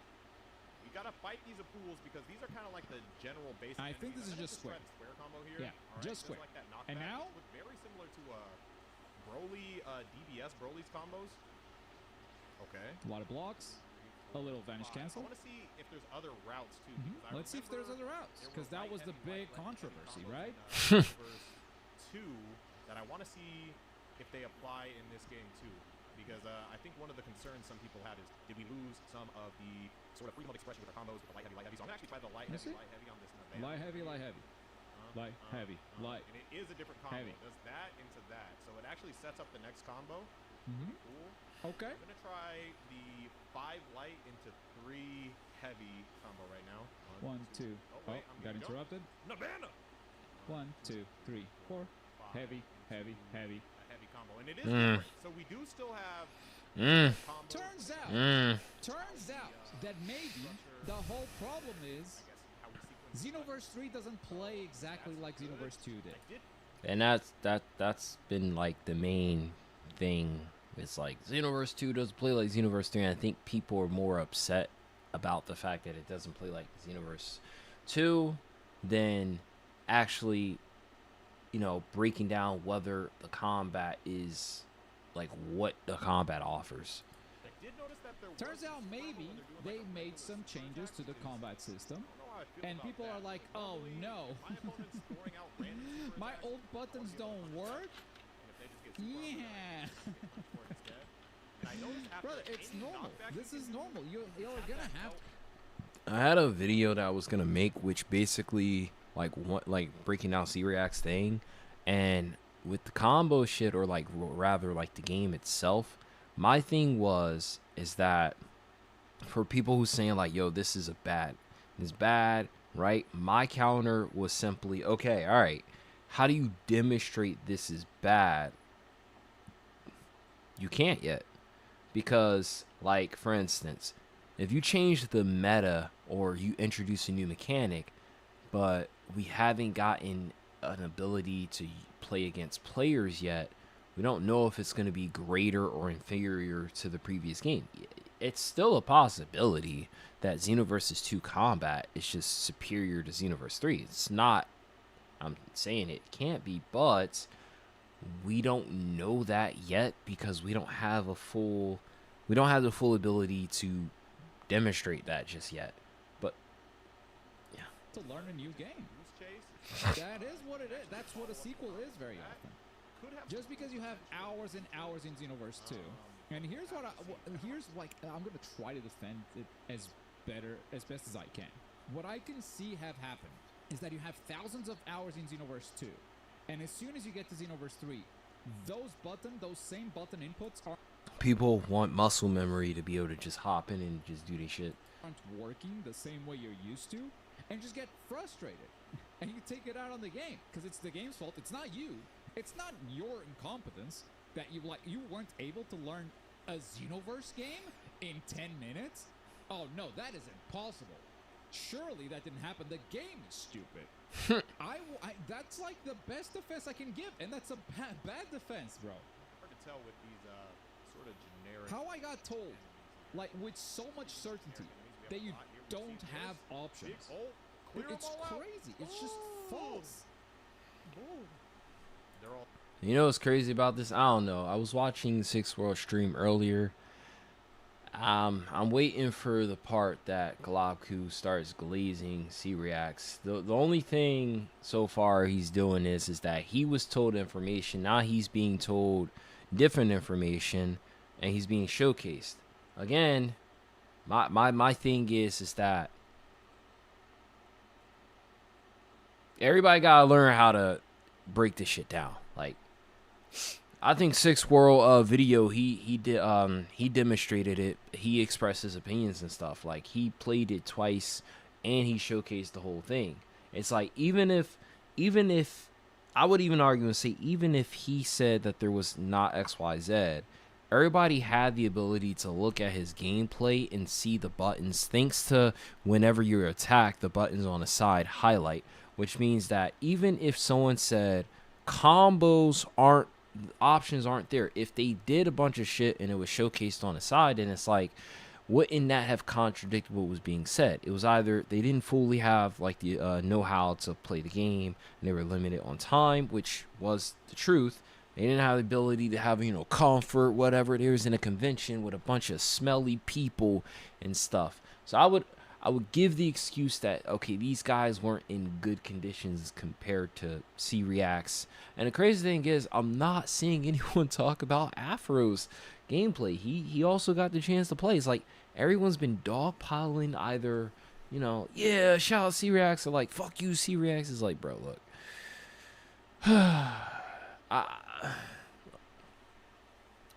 Xenoverse to me is kind of like the middle child. It's like,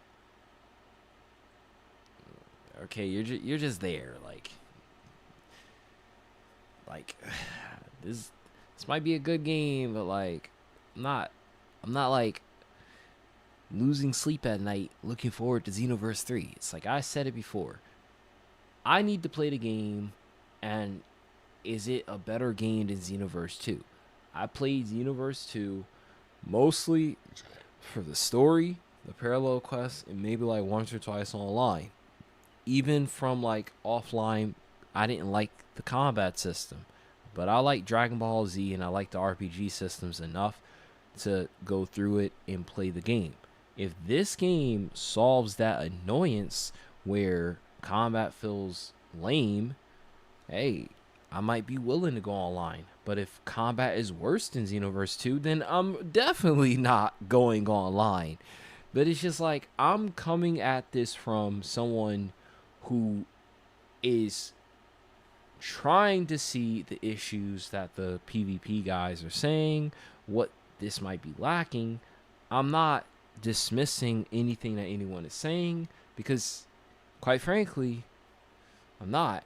But I just think that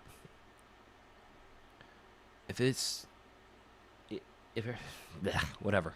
Let's continue. Drop that. What's funny is people quickly forgot that Xenoverse 2 was very different from 2. Hey man, Xenoverse 1 and 2. I think visually Xenoverse 1 and 2 looked closer to each other, so it was easier to wrap your mind around, oh, this is a sequel, it has upgrades, but still has that early kind of Xenoverse 1 feel, Xenoverse 3 is such a departure that I think people will immediately go, no, this isn't my Xenoverse. Look, I honestly hope Rose comes away from this with, like, having learned something, which is previews aren't always the best place to go and have a definitive opinion on something, and I hope he just apologizes. Because, like, I don't know how he has replied so far, and honestly, I don't care about the drama, because I know there's going to be drama about this. I know he's getting a lot of flack for what he said, for sure, but I don't know how he's responded. If his response is to double down, then I have nothing else to say. I have nothing else to say. To the left, it doesn't work. But if I'm pressing L or R1, so the block button is R1, and then you can still step vanish. You can step vanish still. It is much weaker than Xenoverse 2. Tap the R1. But you can still do it. That's kind of cool. The big thing is boost chase. It does look like Boost chase, and like the way I hear C-Reacts talk about boost chase in his follow-up video, it sounds so foreign, and it's just a dash cancel. If you've ever played Storm, if you've ever played Demon Slayer, it's attack, dash cancel. You spend meter and you reset the combo, pretty much. Like they gave you a dash cancel, which is like in line with most arena fighters. If people don't fuck with that because their Xenoverse is so precious and unique and it has to be different from everything else, fuck them. But dash canceling is good in general because it resets. And like he said, the dash cancel stuff has been around for a while. Storm had it, and it's not really a new concept. Maybe in this instance, but it's not new to players. Because it resets, it gives you the option to do anything from that. In PvP and PvE, like it's just so good. I did see a lot of opinions regarding PvP, and I think C-Reacts also has those. This is a soul assist. So I can call Trunks in, and basically DHC almost, or use his assist, like Bad timing for me to stop talking. come in and then fire with the burning attack, which does a lot of damage actually. I might want to just use that. You can't use that. It charges very slowly, but that's why it, Like it does a lot of cancel damage. your combos a little bit to dodge attacks, so bump, and then I can. I think make the a fight. PvP talks are insane. They're idiotic. They're stupid. And I have enough to They transform. are. They really now, are so fucking And dumb. honestly, again, this is To early like impressions, speculate how but things I are can gonna transform work, now, look at like my Super health. Saiyan, I get right? all of my health back just Super by Saiyan with a timer. People universally hate See, that's this. the thing. Like, even Fine, now, but mostly glad I I'm feel like playing it's the because of game for PvP, sure, right? but how I And to feel about have this a formed here opinion versus on how I feel about PvP this when all might you've seen is this mission is completely stupid. different. And that's honestly the video I was working on. I was gonna say is that how do we have a definitive opinion regarding the PvP when we haven't even seen player versus player? We've only seen player versus everyone, but everyone's using what's been in this mission as, oh, this is how PvP is gonna be. The mechanics don't work for this. Oh, Super Saiyan's this, and it's like, okay, look. Say you don't like the way the game plays, it's not the best way, okay, check. Not really too fan of this, okay, cool. But to say PvP is gonna also have these issues when we don't know is kind of like, come on, guys, come on. Right? Because Like, yes, some of these systems will pretty cool with translate over to PvP, I mean, you get, for like, a sure, health but a lot of thing things could because change. I haven't noticed And any no one has seen capsules, like, PvP maybe yet. that's To have a function in this formed game, opinion but in Xenoverse on 2, how you these needed the mechanics heal, will affect you would PvP have is the- dumb as fuck. Also, Because we talk about a around is hypothetical that different. might Like, to mean fly up and nothing. down, It's I wait have and to, see. like, just adjust the camera. Really? Look at the vanishing. So as I'm flying around like Mhm. this, I have to like adjust the camera to go up and down. So I have to Yeah, look this is a up, little weird. Or I have to look down. This is a little weird because, as he explains in And then his if I'm follow-up locked video, on, he can there's go no up. real easy Yeah, he does. So it's like it's kind of either contradictory or he didn't fully understand at the moment. way to kind of go down. So I But think no, that's not something that we down. can, tweak And for I outcome. suspect there's Let's see got to if we be put something. hands on Broly, You know, except after- I suspect there is a way to do it. Because like, there's no way they give you a button to go up, but not a button to go down. It's gotta be a stupid input. It's gotta be a stupid input that's not listed. It's gotta be. Like, I bet that's something there. I bet there is something. You vanish like Kakarot's Kakarot copy. So true. Actually, we can't right now because he's bullying one. Funny of the thing is, kids. there's a very good chance even Syriax missed things. For sure, 100%. He doesn't claim to know everything. Okay, so And that's the thing when it comes to video game journalism, critique, all that stuff is that you could be wrong. And if you're wrong, you admit it, do better. It is what it is. But if you stand on the hill after being proven wrong, it just makes you look bad. It just makes you look bad. my cooldown just wore off. He's just like, oh, see I that don't BS you guys know talking about? what's Button, And button, honestly, button, I button. understand where Oh, you were full of shit. Here's a big combo with Boost Chase. Let me pull this back. Because I'm excited about this. When I see this, I'm like, damn, that's cool. That's cool, and he's just kind of going into more attacks. But I'm so curious to see what else you can do. Right? So And boom, honestly, boom, boom, I boom, understand boom. where you Boost guys are Chase coming from. spends about half a bar of ki or stamina. Boom, I boom, think it'd boom. be cool if we And actually, it very is much like the Storm, right? The funny thing about Storm is that most people who play Storm will tell you, oh, Storm is a one-button arena fighter. But the thing about Storm is that it had a competitive scene. You have people still to this day, and I believe there's also like a whole project centered around Storm. People play that game. It may not be Evo, but they have their shit. They have their community because they enjoy that game. I mean, I'm just saying, like, not the most complex mechanics, but they make it work. Now, so far, the Boost Chase seems to be like a similar feature to the Chakra Dash. I think Syriax even made a comparison to the Boost Chase being like the Chakra Dash in his follow-up video.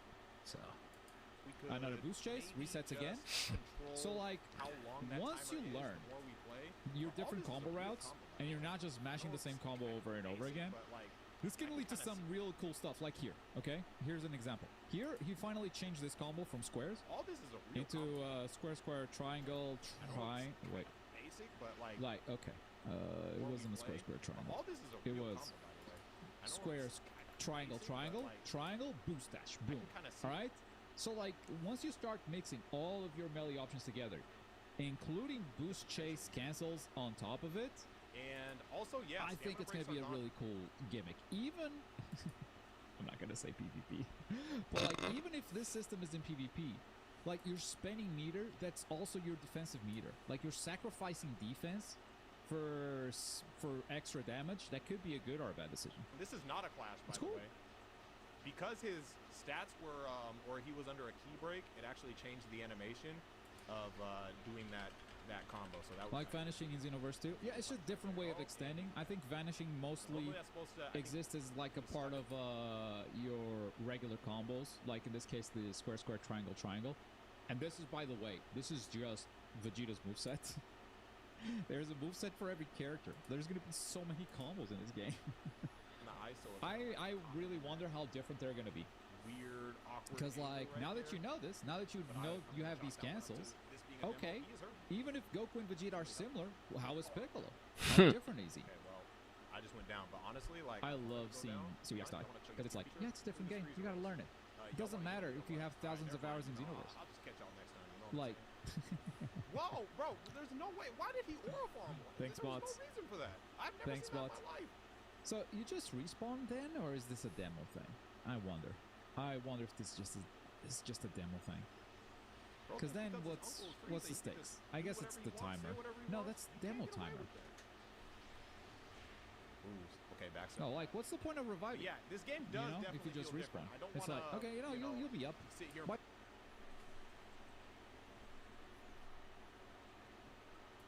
Why should I waste time? The exact same as Xenoverse 2. It is. It has to be a completely demo thing. different. Similar to how Xenoverse 3 or Xenoverse 2 was completely different than 1. I am getting hurt. This hurts It was so much. Now, there is a thing a lot of people have been calling a problem, which is when you transform into Super Saiyan, it fully heals you. But look at the damage the boss just dealt in one hit. Very similar. I think this game might be built in for terms like of, like, big those damage, big differences. Because recovery. if you play It could Xenoverse be a 1, thing. some of you guys, And I don't know again, if you remember, PvP but if you go from implications Xenoverse 1 to Xenoverse don't 2, matter completely because the different. system could just be different in PvP. And I'm not saying that that's for better or worse right now, because even though I'm playing this now, until I play this against another person out there, it's going to be hard to say whether or not, I love all these changes, because it's new. It's all new. Yeah. And until I have a player fighting against You me should and, like, transform and using heal. something, I can't just be like, oh yeah, Good vanish. They gotta get rid of this, or like, oh, they gotta fix this. I need to transform. Like, for example, here I don't mind gaining my health when I transform, Yeah, because think you lose that's so fine. much of it. but against another player, that might drive me crazy if I'm about to beat somebody and then they just get a full heal. I think fair point, but you're thinking of Xenoverse 2 transformations, where it's not that hard to have the key required to transform. Here, if you go back and look at how long you spent building that transformation, It's a balance. could be fine. Yeah. Even this thing that is like universally hated could be fine. As a resource that you have to build for an insane amount of time, it heals you back to full. Why the fuck not? And I gotta like wear their health down again. So I'm gonna just stand back behind this rock and he destroyed the rock. But I do think that's a cool feature. Like, you can't really deal with this actually. Where I am right now is honestly, I am so done listening to Xenoverse 2 experts. and Xenoverse 3. Well, that's the problem. It's like, look, when someone is an expert, it's a double-edged sword. That person is probably like the de facto person for that thing, but they're so stuck on that thing that if anything else is introduced, they're like, no, this shit. Like, the difference, like, I would say the difference between the Xenoverse 2 players and, say, some of the Budokai Tenkaichi 3 players when it came to Spark and Zero is that they were knowledgeable. They recognized the shit. They're like, all right, this is very good. this is being done, this. But when it came down to things that needed improvement, you have to see how they went about it versus how some of this Universe 3 stuff is going on now. But it was also because when they got to play it, they had a better time. But even still, I think Grandmaster Hawk would probably be a good example of this, right? When the game came out, he played it. He's like, okay, this. Like, we need like these things to be improved. He didn't outright say the game was trash, but that's also because, you know, he has a different temperament. He's not gonna come out and say something like that. But even if he did, he also went about ways that the game could be improved. I think he helped with the documentation and whatnot, so that the devs could understand, like, okay, what is wrong with Spark and Zero, what can be improved with the game. But I think it's just ultimately still too early. But if I was some of the people, but I will also say this, even if right now someone went about it in a constructive criticism manner, they were very respectful, they tone police and they went about it in a nice manner, somehow someone's gonna just say, oh, they're just hating. So I see the other side, where even if you do attempt to be nice about it and be like, go about it in a different manner, I think it comes down, unfortunately, to a respect thing and kind of like your position in the community. Like, to people, Grandmaster Hawk was like top player in North America for BT3. So for him, whether he had a very good or maybe a more harsh criticism, people are willing to listen because he has the credibility. For Xenoverse 3, it's like, yeah, you have Xenoverse 2, but a lot of the Xenoverse 2 players were, it's not Xenoverse 2, it doesn't play like Xenoverse 2, versus offering up like the goods and what could be something to look out for. Like, they were coming at it from a definitive standpoint, versus with Spark and Zero, you didn't have the BT3 experts having a straight definitive, because ultimately the game wasn't fully out. They didn't know how things were going to operate when it came to the final game. But that's just kind of how I'm looking at it. Because it feels like a bunch of people that don't want to see any change, that just want to keep getting DLC for the next 10 years for Xenoverse 2. But you know what it is? People want what I think is, people want a new game, but they also should want them to fix the issues with Xenoverse 2. What were some of the most glaring issues with the game, like hit detection, shit like that, and improve on the format. Improve on the shit that can't be done by just giving the people DLC and calling it a day. But just wanting the same game, just with better graphics, you just want a remake. That's what people really want. They just want Xenoverse 2 remake. Bro, that sounds disgusting, man. Like, most people, they don't. And this is more of a psychological thing. People don't want change. People want the same thing with little to no change. Like a classic example of this, when Final Fantasy VII was announced to get a remake, a lot of people were excited because, oh my god, Final Fantasy VII, right? I would even argue that most people were okay with the action RPG mechanic. Like, oh, okay, alright, bet. They saw that shit. That shit was so hype in 2015. The thing that pissed people off first was the episodic thing, where they would break the game into multiple parts. But two was the narrative. When they fucked with the plot and changed things up in the presentation, that's when people were like, whoa, what's going on? And that's where the divide comes into play. They had all this extra stuff, fate ghosts and stuff, and now you have, I don't like this, I don't like remake ruined the original, the game, it ruined the all that shit, right?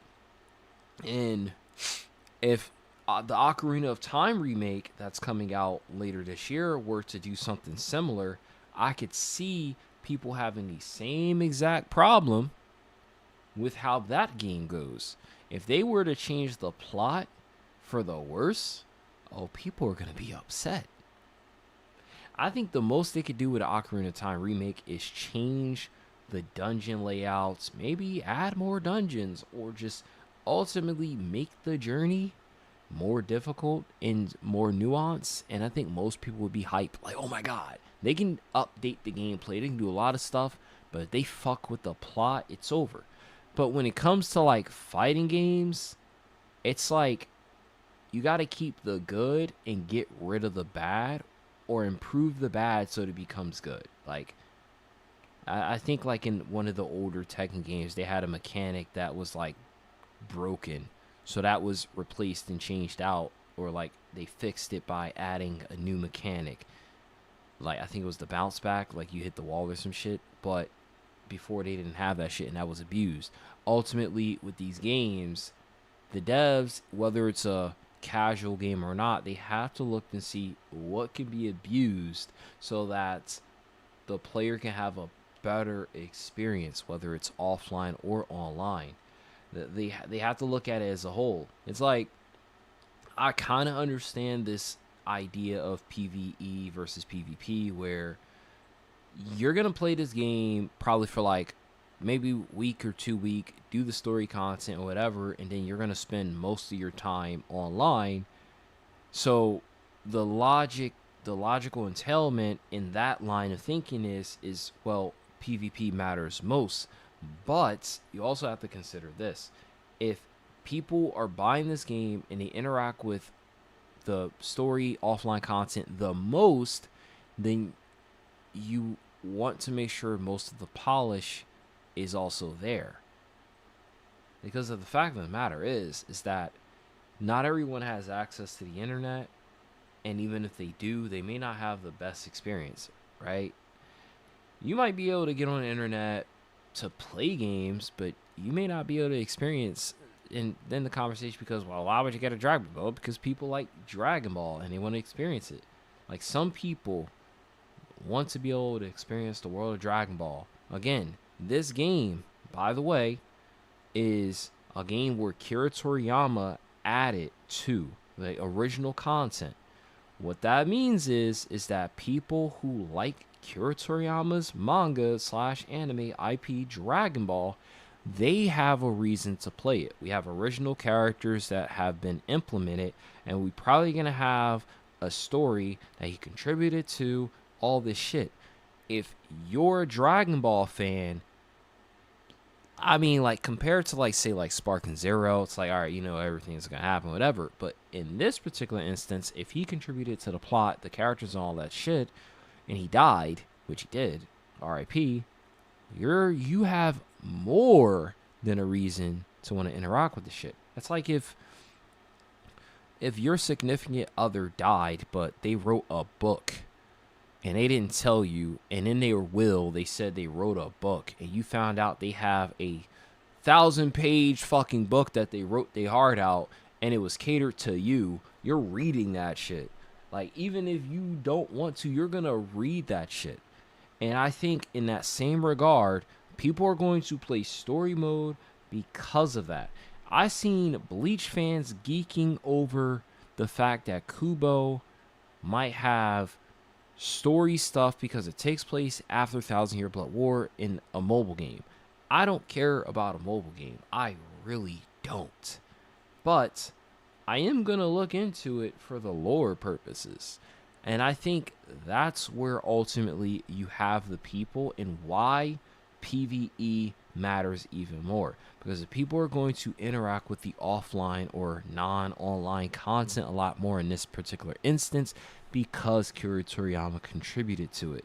If it's true that people only the PvP matter, then they would have just had them do characters and that's it, and they would have just make those characters playable online. You could play or some shit, and then that's kind of it.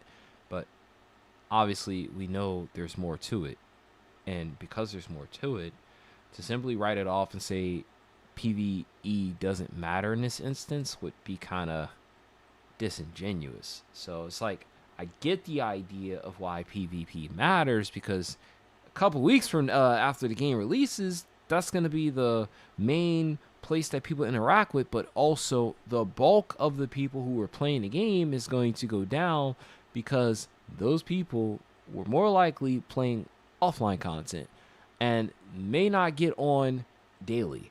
And because of that, the numbers go down. That small amount of people who are playing PvP and stuff, yes, they contribute to the community, but unfortunately, they don't make up the majority of the consumer base. It's like trying to demonstrate that because after a Pokemon game comes out, the only people that are playing it after weeks and weeks of the game being out are the competitive players and the YouTube/Nuzlocke people, that Pokemon is a PvP based game. Yes, Pokemon is a PvP game, but it's the same conversation where majority of the people who are going to play Pokemon are going to likely play the offline content, and a smaller group of people are going to play the online, the PvP. They're going to compete with other people, friends and stuff. Because, like, even if you go back to the first Pokemon game, I played Pokemon, and I played every single one, played multiple times, and I can't think of at one point did I ever say, I want to, like, I would love to, but I didn't have the ability to play against other people. So I don't think a lot of people got Pokemon so they could battle it out. You got girls, cozy gamers type shit. Like, they play Pokemon for a different reason. But my point is, PvP is not the majority of the buyers. People who buy this game may interact with online, but they're more likely are interacting with the offline content. And then after that, they may go online, and then they become someone who probably gets on the game every now and again. The people who are getting on this game daily, that number is going to diminish. It is the natural law of video games. Eventually, that number goes down. That original Black Ops game, the only reason why we got more people on now is because they got re-released. But the original PlayStation 3 lobbies, bro, them shits, if you could find one that's not hacked, there's not a lot of people on there. Because as new games come out and people move on, they play other shit and the numbers just go down. That's why it's harder to find matches on a game, like an anime game, months after it drops. Okay, alright. I was just making sure it streamed in. Alright. I am open-minded and ready to see what is new. And I haven't seen anything that is so fucking insulting. Plus, the idea that Xenoverse 2 is a PvP game, you're insane if you think that. It's fine if PvP is your priority, and it's fair to judge the game based on that personally, for sure. But Xenoverse 2 is about character creation, customization, being in this world, and like that's... It's a multifaceted game. Like, it has a lot of sides to it. It has a lot of complexity. But like we looked at it before, we looked at the stats. More people have finished the Xenoverse 2 story than played a single online match. Is that actually true? I tried to look that trophy up. I don't know about that, but I mean, if you looked it up, bro, that's insane. So, like, wouldn't that demonstrate that most people interacted with the offline content, aka the story, more than they interacted with the online? But yeah. One. So no, PvP is not the priority. To think that we're gonna build these systems with PvP in mind first is insane. Jeez, man, can I breathe? Can I breathe? I love seeing Syriacs die in these. I totally do. Yeah, no. Sorry, Okay, mate. Brett, yeah, you can Brett's got there too late. That is infuriating. Seeing the bots just like be late, All right, we can actually even go though Super Saiyan like 3. Broly's not on So the top only of way to you, go he's not Super Saiyan stopping 3 them or Xenoverse, whatever. 2, Dude, the Super obviously, Saiyan 3 you could just transformation kind of looks great. go Super Saiyan 3 if you had enough key for it. In this game, you have to... I mean, it's all based off of that cooldown, so I can actually get another heal and extend my cooldown just a little bit. And I know you guys are gonna be like, what, bro? Why did you, why Love did it. you like, I'm genuinely trying to show you guys what I can show you guys here. So, I'm trying to see if his combos change off of going Super Saiyan 3. I don't think his combos change. Like it, and Broly, you're kind of bullying me. I think I gotta defeat you now. Like now I'm annoyed. Whoa! He just smeared my face on the ice.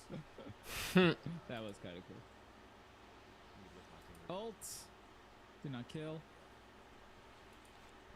Yeah, so I just went on Twitter, and as I was saying earlier, false Super Saiyan Goku is not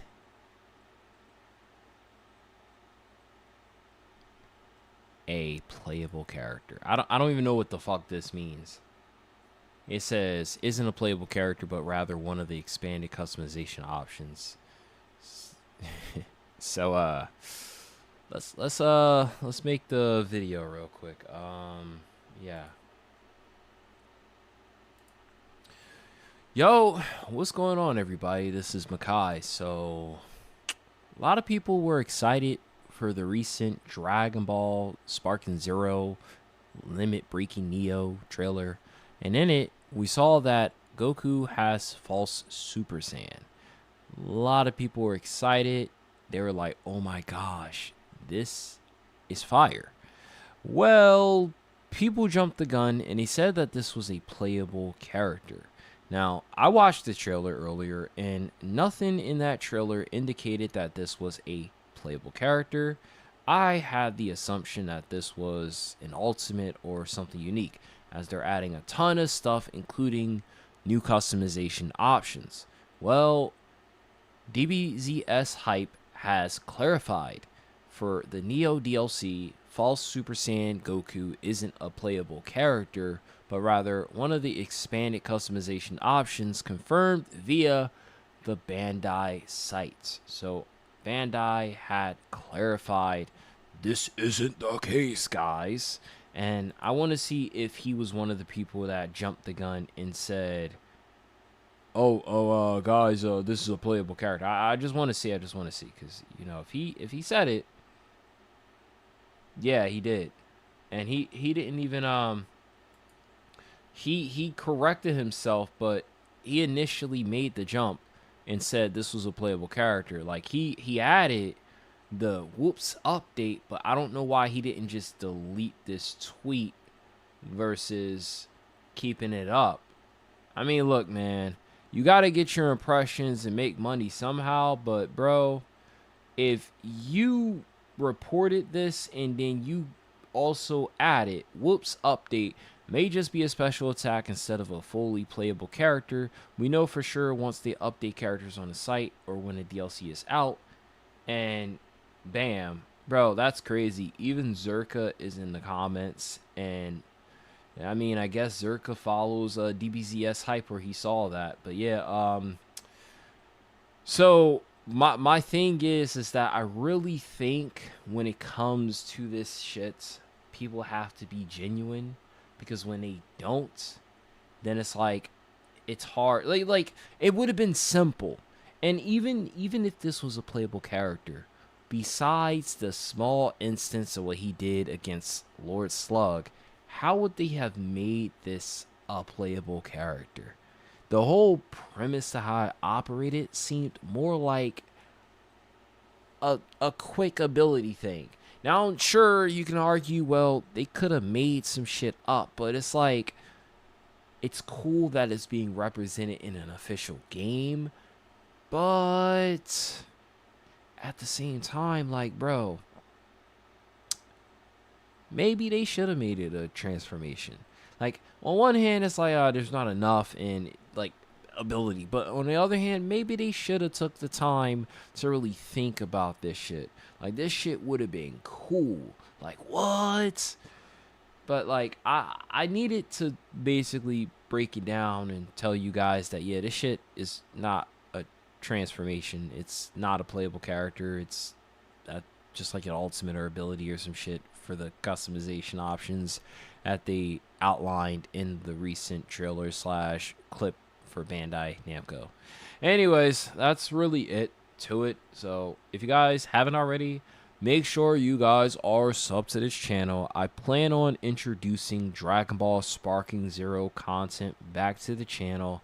When July 30th comes, I will be streaming, playing the game, and then I'll definitely have videos out pertaining to Sparking Zero. You don't want to miss out, so hit the sub. What, yo, I'm Makai, and I'll catch you guys in the next video. I said that wrong, but whatever. Alright. Is this game still worth it or a buy, or is it dead?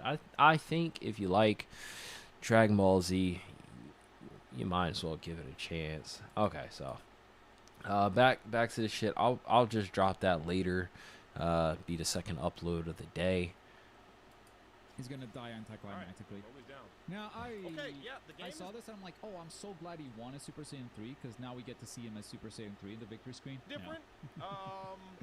Yeah, I ain't gonna lie. I was hoping the victory screen was like No. that too, but it wasn't. I also want to see Jane. That camera angle is ass. I mean, It was a weird spot in the map for sure. Now this is as much as I've seen of the video. I saved the rest for like a raw reaction. So the female Earth. I do want to that as see well. the next So that playthrough with a was female and some the of soul male change. Saiyan combo stuff, and I also want to check out the Earthlings. So we're gonna check that out, and some of the things that people are also worried about, which is This video too low. What's going on?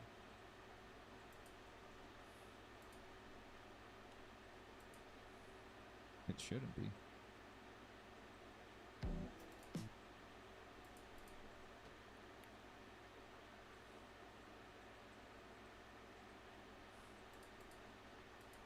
full change. All right, so now we have the Earthling. There's a different move set equipped onto this character, so we can check out some of Goku's. the other moves that are available. Kind of already seen this initial loop here. I don't know if this is actually how the game will start, but I feel like this might just be the introduction in the demo to kind of show us the hub world a little bit. I think so. But I don't know. I don't know if this Gamma 1 request will be an actual mission in the game, or if this is just sort of a Nah, this demo feels thing. like a demo. Fun fact: Xenoverse 1. I know how I feel about no grab so far. True. That is something that I think Sirius just straight up confirmed. Or like all the people at DreamCon first and then Sirius leveling down. It's like there's no grabs. How do I feel about it? I don't know. And I think DreamCon first. I think Sirius just straight. Xenoverse 1. I know how I feel about no grabs so far. True. That is something that I think Sirius just straight up confirmed. Or like all the people at DreamCon first and then Sirius leveling down. It's like there's no grabs. How do I feel about it? I don't know. And I think that is the only correct take is I don't know. How easy is it to break someone's guard? Is a grab really required? I mean, I don't know. Setup. This is Jane It was 1000, like yes. Target. I don't know. Back in the day, they used to have. How do you know there are no grabs? used to have those True. little TV It could be a screens stupid up input. with It could be Yeah, 2 plus R3. could just be people didn't know how to do it. Has anyone tried L2 plus R3? What? And I remember that game I remember that changing. Xenoverse 2, I think, had something similar too. I don't remember exactly what the demo was, but for a demo, this is pretty cool because you kind of get to see how PQs are going to look. And PQs were not a place I spent a whole lot of my time, so if they can make that any more It's funny because I feel like no one really spends much time on like even the menu of exciting, which the they mission have, itself. It's like I'm happy with they're like, that. fuck it. There's just a lot of concerns I have when it comes to how this is going to look when another player's on the other side of the equation. So we're going to run through Yeah. this again. And again, Catch the board. valid concerns. It's okay to be concerned. It's not okay to have like a formed fucking opinion though. You don't have. I think Globku's main gripe is that for the people who played Xenoverse 3 first prior to C-Reacts, they had a formed opinion. Like it was set in stone. Like, yeah, this is how I feel. It's like, whoa, all right, okay, man, what the fuck is going on? How is this an opinion formed when we don't have enough to form that opinion yet? Like, and I think that's the thing, right? Like, let's say if a developer flies you out, you get early access to try a game, right? It's not the final game. They're looking for 2 things. They're looking for feedback of what was good, what might not have felt great, and like your overall impressions, right? I think anyone who did not like the Xenoverse 3 could have easily just said, look, I love this, I think this, and I'm not too sure about this, and then it would have just been fine. But it's the this shit is ass, and that was kind of, yo, thank you for joining our Ron Car army. I ain't gonna lie, I need to update a lot of like the stream shit on the back end, but yeah, appreciate it. But I think it just comes down to, we're dealing with a new age of YouTube, and YouTube is going to be a lot of people, more people have voices more than ever. But with more voices means that we need to, unfortunately, some people are going to be more reliable. Some people is going to be a wild card.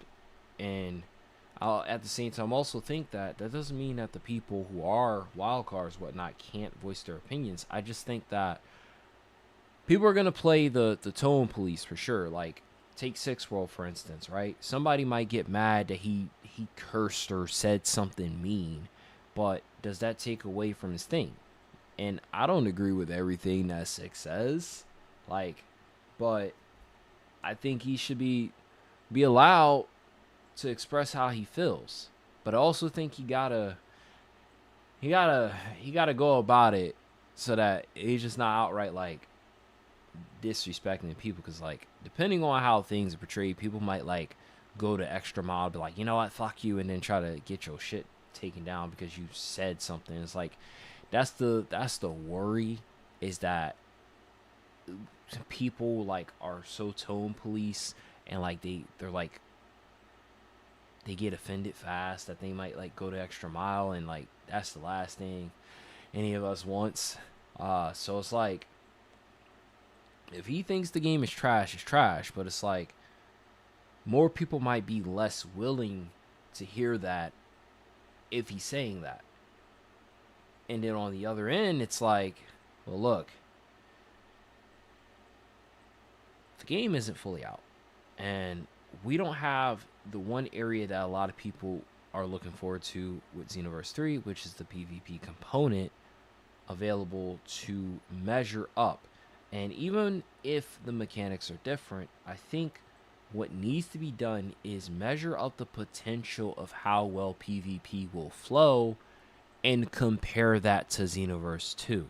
Not compare, is this mechanic, this game, does it do this like this? Because when you do that, you're not giving the game a fair chance to demonstrate that it's superior or inferior. Because the devs have to look at the flaws of the previous game and fix it. But that's how I'm looking at it. I have to pick a side. You know, it feels like in this day and age, you have to pick a side. You're a glazer or you're a hater. And that's the ultimate thing, right? I got called the Xenoverse 3 hater, or at least that's how some might view me, because of things I've said. Not outright glazing the game or dramatizing shit. And then I got called the Bleach Rebirth the Souls glazer because I was covering Bleach and I just so happened to like the Bleach series. The unfortunate reality is, I think Globku's right, and it's funny. I don't think you get to choose what the people view you as. They either think you're a glazer because you like something, or they think you're a hater because how you go about expressing something.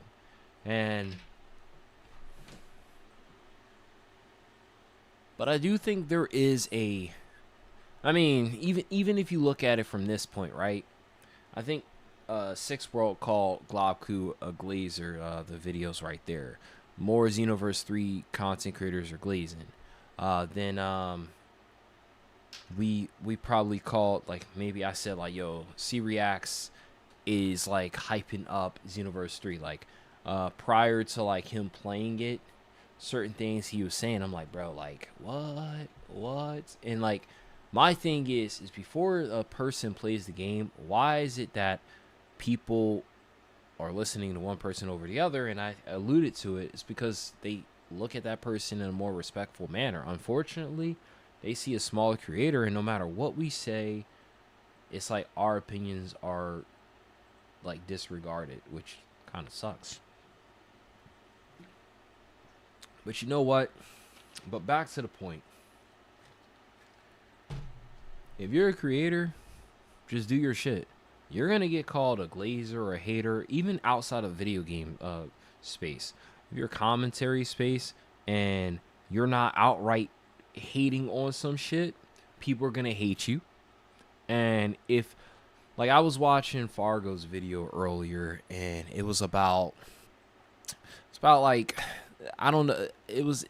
the video that he released. Fuck it, whatever. It was the dub, one of the Clover Boys people, and he crashed out on one dude because he poured yogurt on his bed.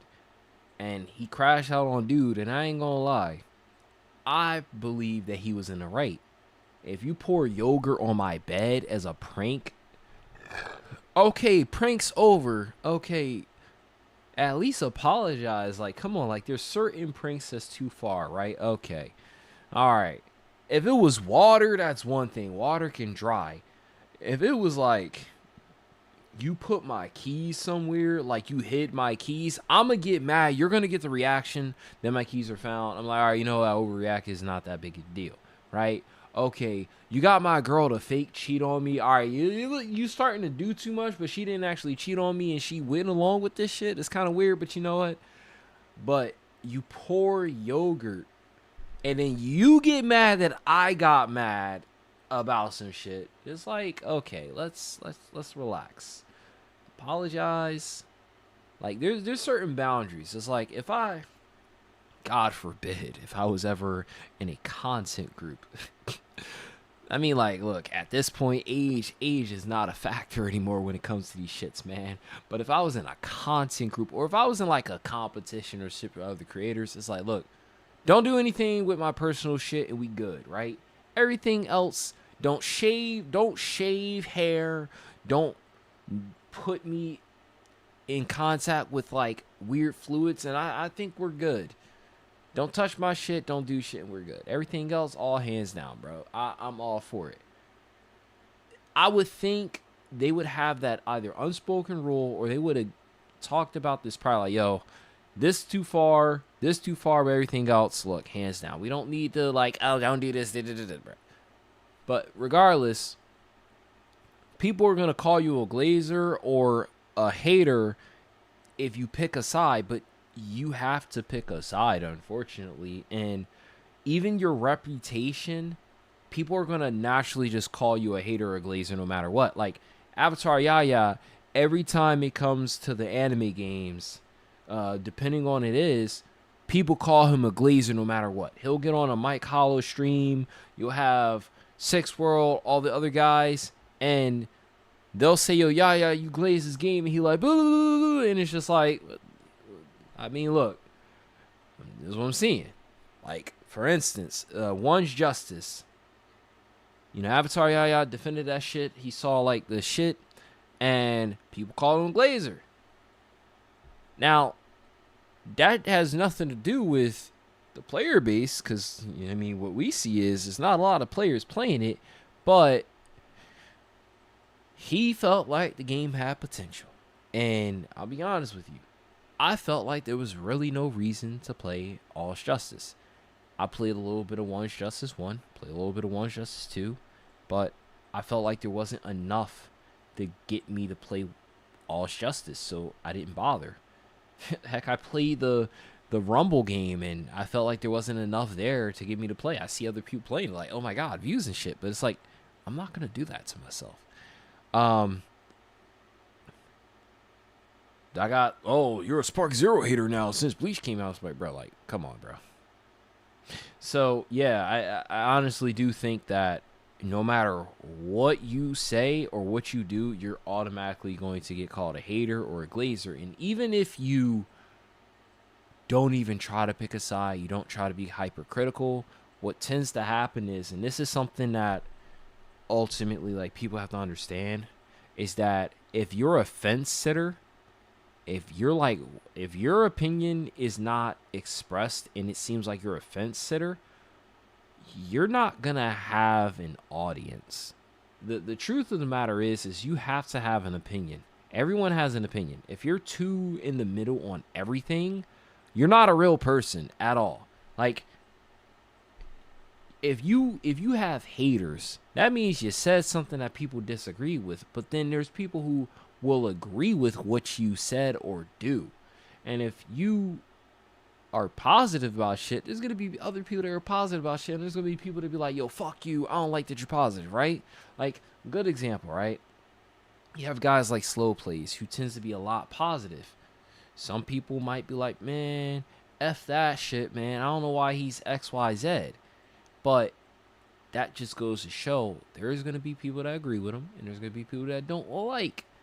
But, like, when it comes down to it, it's your stance on stuff. I think it's when you make it personal, that's when we got problems. Like, when people start threatening, like, saying, like, yo, we could box, yo, we can link up, bro. Bro, I'm from the section, bro. I'm from the Bronx. Yeah, that's when it's like corny. Like, all right, bro, what are we doing here? What the fuck? What the actual fuck? And you have to make your decision right now, based on no information whatsoever. I'm sorry social media has trained you this way, but it's not true. You don't have to. You really don't.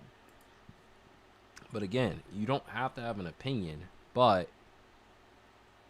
what you say is ultimately going to put you on one side or the other. And if you're too much of a fence sitter on topics, then no one wants, like no one wants to talk to you. Critical thinking skills, man. Don't be afraid to express how you feel. And if you are, you got to fix that. To grab, you have to press the power button. Let me try. I thought he turned to Step into summer with fresh grilled chicken, chipotle peppers, and the perfect tug. Open the summer with chipotle honey chicken. I ain't gonna lie. Chipotle? Taking heat and sweet to a whole new Planet Fitness? I'm kidding. By the way, I did briefly touch on it, but it felt like there were elements of Broly's combos in the male Saiyan combo stream. And I believe from what Oh yeah, that's also the thing. Is like, bro, I swear Afro grabbed in his video. It's like, I think ultimately everyone didn't have enough time with the game to have a definitive like answer to anything. Kind of similar to Sparking Zero. Remember how everybody was convinced this game was like fire, and nobody was like complaining? Maybe Perfection and like some other people, but like most people, and then if you had an opinion, they're like, fuck you.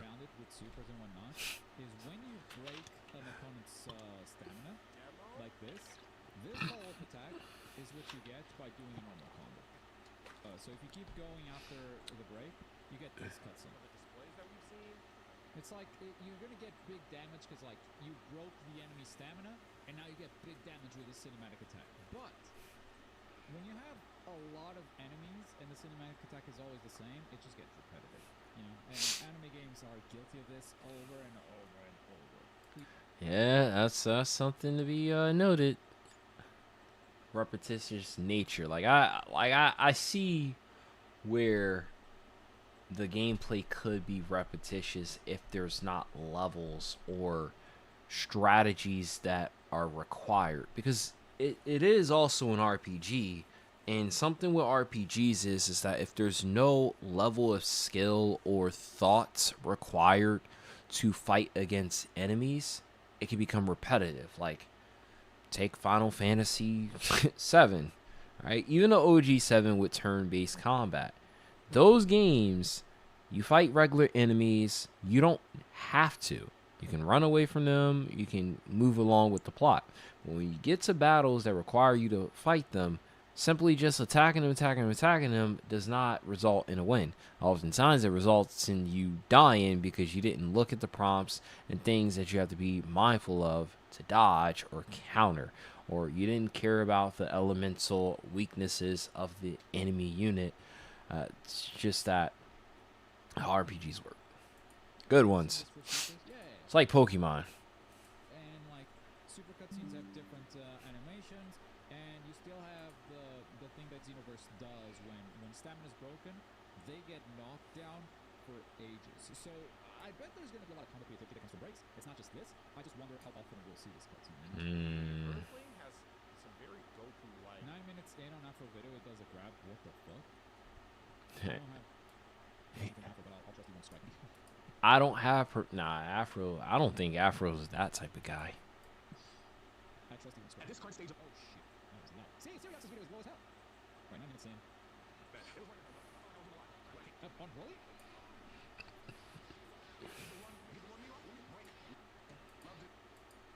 I'm like, am I pausing? That's not a grab. No, he said 9 minutes in.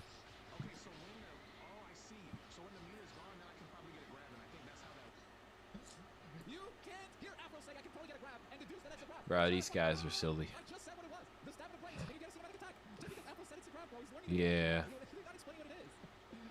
Oh, God, I got baited. And now he's going to strike my ass. You got beat. He's not gonna beat you. Right after that. Right after that. Right after that, I did a Kamehameha. Isn't that a grab? What was that?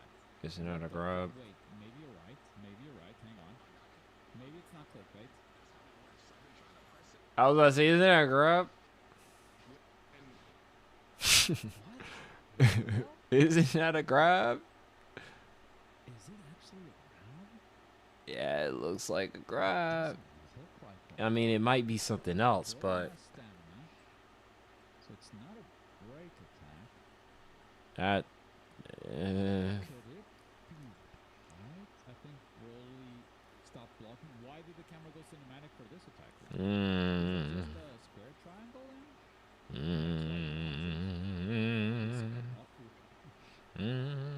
Wait. Hold up. I think. Yeah. So it's not a break. Light attack. Could it be right? I think Broly stopped blocking. Why did the camera go cinematic for this attack then? Is it just a square triangle? Maybe it's like a charged triangle attack. His copper. I was ready to break some legs. Might be a combo window. It's not. He does this right after Kamehameha. It's a starter. It goes in ba ba. Wait, maybe It's a starter. It goes in ba ba. This right after Kamehameha. It's a starter. he does triangle first and then square again. So maybe that's a combo and not an actual thing. Just like everything else with Xenoverse 3, we don't fucking know. We don't know. Streams, Brutal. which we will find out. Actually brutal. I thought we did. I thought we knew. Well, it turns out we don't. Looks like she has. Afro. Thanks for that, actually. That's kind of exciting. Guess what? We don't know everything Which I about do this think game. is pretty cool because As that we means keep that getting reminded. Yeah, these kicks right here. Just give us this demo. You will wait. Most likely not. And be hyped and pre-order and not be able to play it. Yep. Most likely. It's the thing that sucks about current Bandai.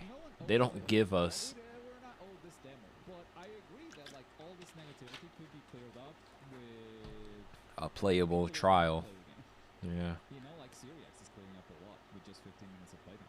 Now I don't know fully. All seen the Kaioken attack, and it only Are does made this worse? cool animation like this once you've got. Yes, if they are not, if they're not confident in the game they.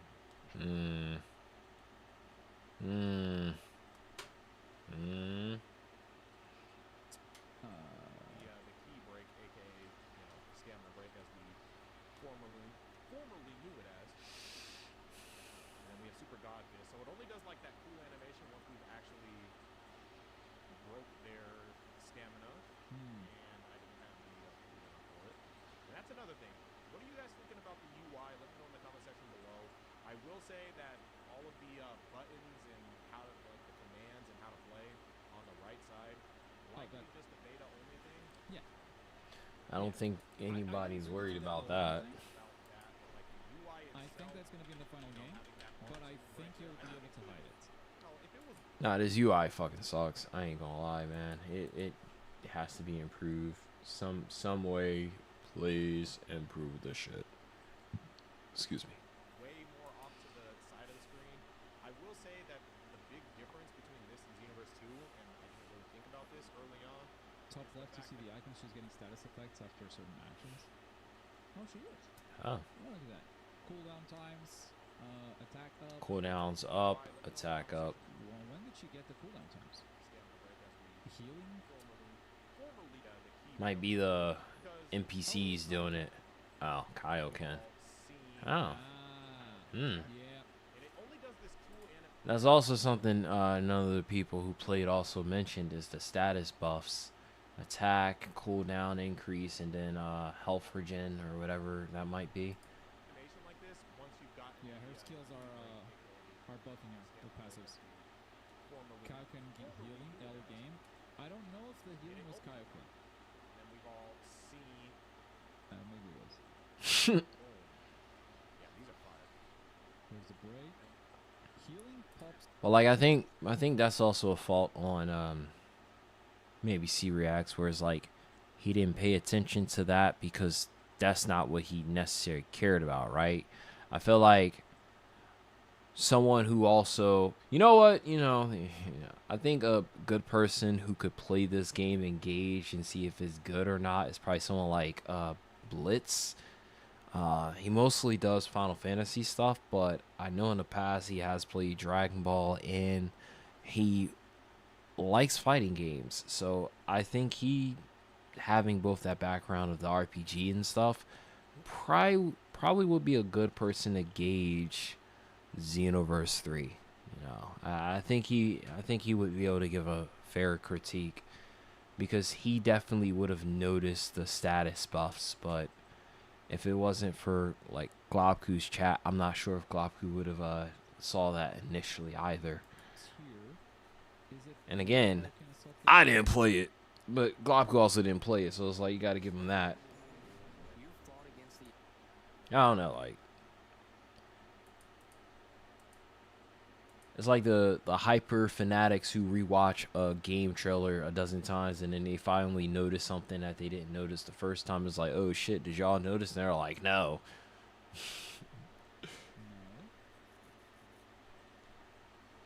Maybe? No, it is. I actually think it is, yeah. Kaioken Assault gets used here.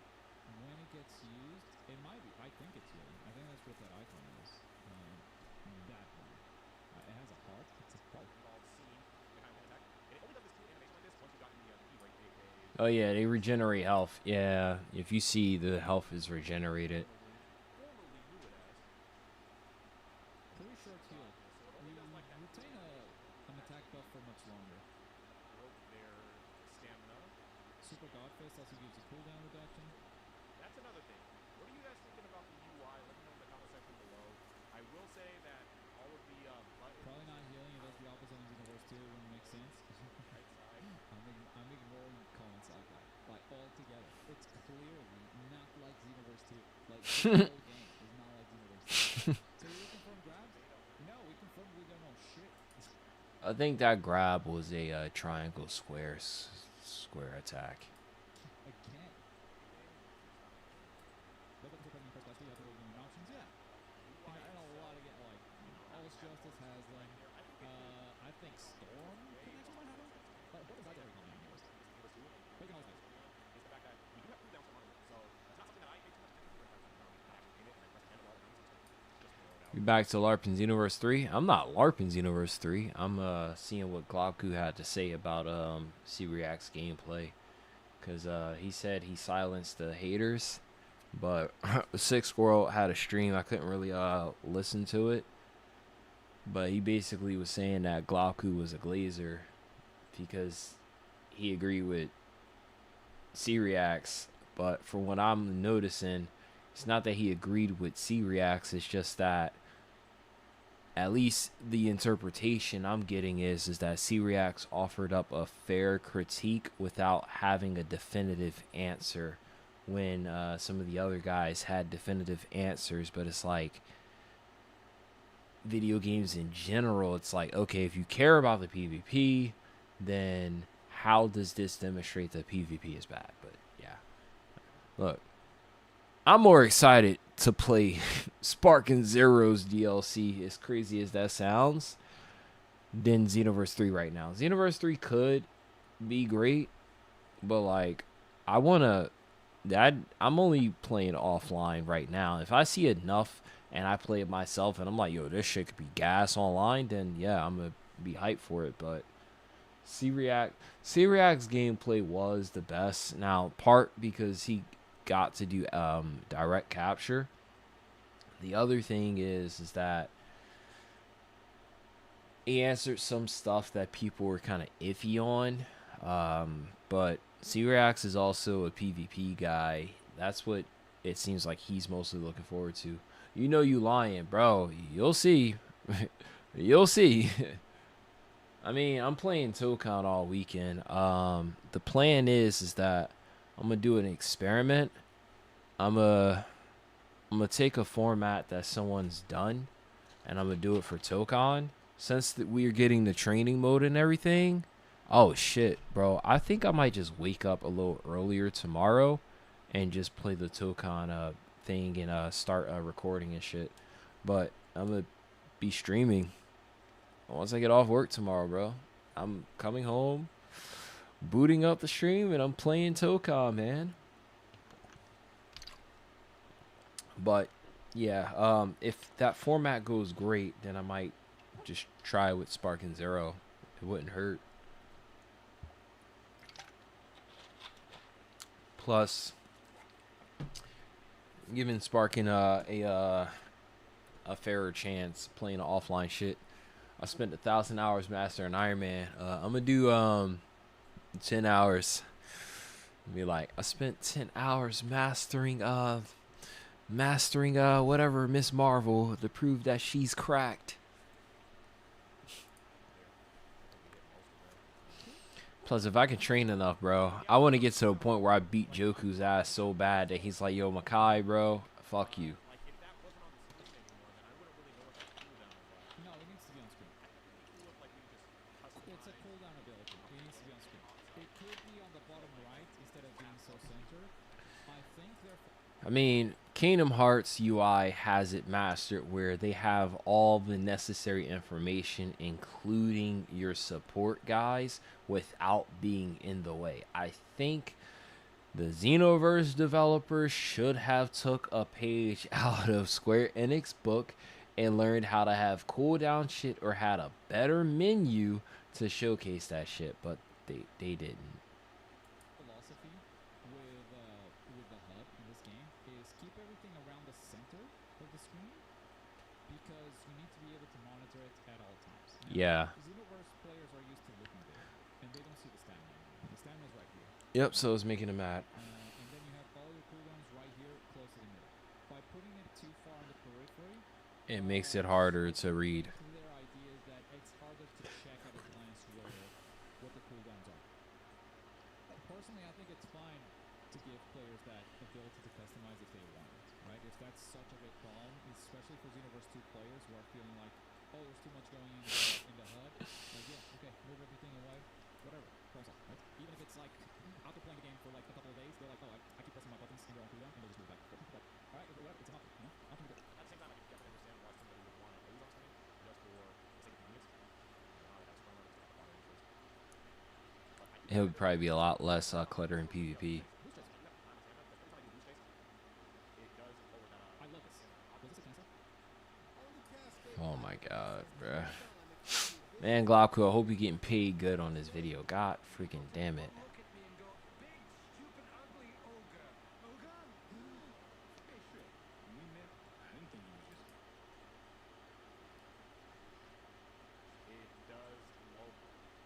Was this a cancel? Because I think he attacked and saw that the attack was not. So like there was a punch here, you see? Cool. Hits a punch, and there's an attack coming. Cancels the punch with a Banshee Step. Yeah. So you can not only cancel combos with Boost Chase, But you can. with a Banshee Step. Now, are they neutral combos? Are they not neutral combos? I don't know. That's something to ask. But you can see right here, there are multiple ways to cancel combos. Not only do you have different combo routes, you have multiple canceling options. It costs, some people is it free? I think it was just free. So it might not lead to a true combo situation anymore. Well, I guess it's going to depend on what stuff, if it needs to be different. Because there's a big recovery after prevention, right? Before it goes to attack. Here is the sickle saying not boost back. You know, punch vanish, and punch again. So like there's a big gap there that might drop your combos. But I think against someone that is stamina broken, like they're not gonna slow down either. Obviously, with this game, it's kind of like a removal of stamina breaks as we do it. That could be scary because it could just be a ton. My thing is like, why having stamina breaks is such a good thing or bad thing? Then you're in trouble. So right now, Yeah, you're pretty low. Keeping an eye on it uses that. Uses that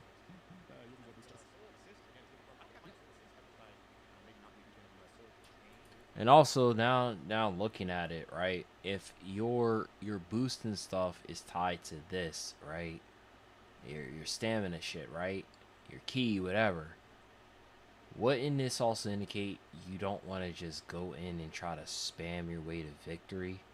And then also the cooldown stuff. It seems like this is all an attempt to basically limit people just outright spamming, but also punish people who try to just go in and spam boost and all that shit, right? This might, like, maybe this might be 10, but even then it's like it'll get redundant fast if you just see yourself like boost, hit, boost, hit, boost. I think this system has a lot of potential. I think this system has a lot of potential for PvP. Like putting it all in one bar, offense and defense, and just dude. I don't think Xenoverse 2 players are gonna be able to handle it because it's gonna require thinking. But it has potential. Now, sometimes, you know, I think people will hear Glopku and they be like, bro, Glopku, you're kind of an asshole. But it's like, you also gotta remember, right? This is not glazing, just pointing something out. If you spent years playing anime or fighting games and covering video games, both for your own channel and for TGN, they might have a different level of insight and understanding of stuff. Like, even when you look at the top anime gaming channels in the anime gaming sphere, right? So you like Afro, you like C Reacts, Rhyme Style, Dado, Nanogenics. Shit, man. Who else? C Reacts. Damn. Anyways, even when you look at a lot of those guys, right? None of them worked for a different channel, as far as I know. So they have the experience from when they started their own YouTube channel and shit. But like, it's like working at IGN and learning how like they go about their process and stuff. Even if you don't like IGN, it's like that experience can help. But then again, it's like, does it really help? Because I mean, look at I was about to say Sydney Sweeney, whatever, but you know, the John I think what, like Sydney Goodman or whatever. It's not like she has like this crazy journalism career. Like, yeah, like you see her all the time, but it's like if you go to her YouTube channel, it's like, bro, that shit is like kittens and cotton candy. Like, you go to her channel and shit, it's like she doesn't have that video SEO experience in the same regard as someone like Globku, who specialized in anime gaming shit, right? And even before then was covering other shit. She worked at IGN. Now, I don't know what level, but I would imagine if she saw the video process, understanding SEO and shit, it would have given her an edge. She makes content via personal brand, not make content by providing value. So that's why I think like the views are like, yes, like, you know what? She's known. She got them views, but like she could be bigger. Way bigger.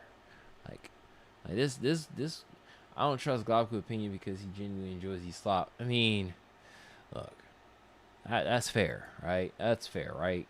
I'm not saying that, hey, Glauco, in Glauco we trust. Like, I'm just saying that at least when it comes to, you know what, you're right, bro. I think he said that Bleach Reaper of the Souls is one of his favorite games. Look, right? My favorite anime game is Raging Blast 2. And like I personally think Spike Chunsoft have the sauce. I think they need to just stop fucking playing around. And like they could probably make the best anime combat system, but like Bandai just won't let them be in a bag. They just won't let them be in a bag, man. Like they need to be in the bag. But I don't agree with everything Glauco says, right?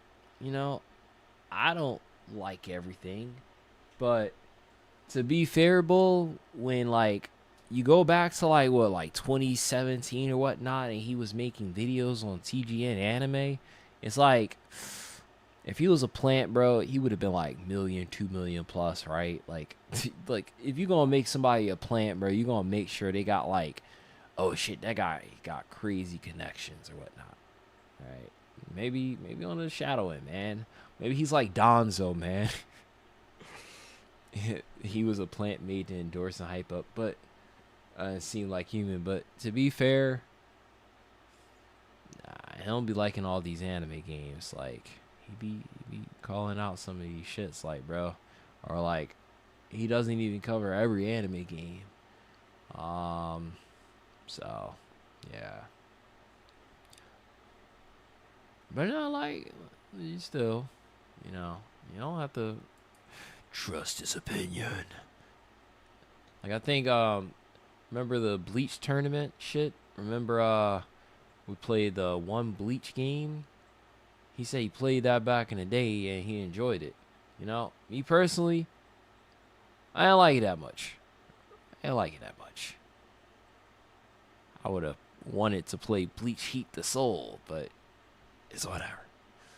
Not every plant can be famous. It ruins the mystique. But Glauco always had connections, even when he was substantial. Bro, you think everyone's a plant? You think Rhyme Style got hat connections?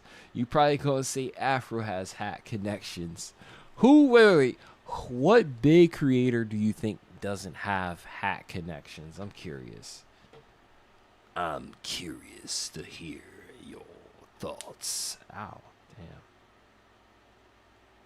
Cause like same dude who LARPed and said he grew up watching Bleach when he was at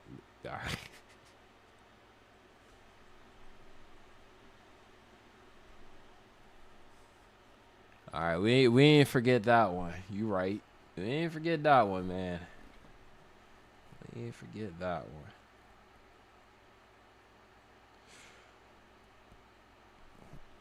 Yo, random thought. I'm gonna need Baki to get a fighting game. Like, I'm sorry, but like, ain't no fucking way that series for as long as it's been out has not gotten a modern fighting game.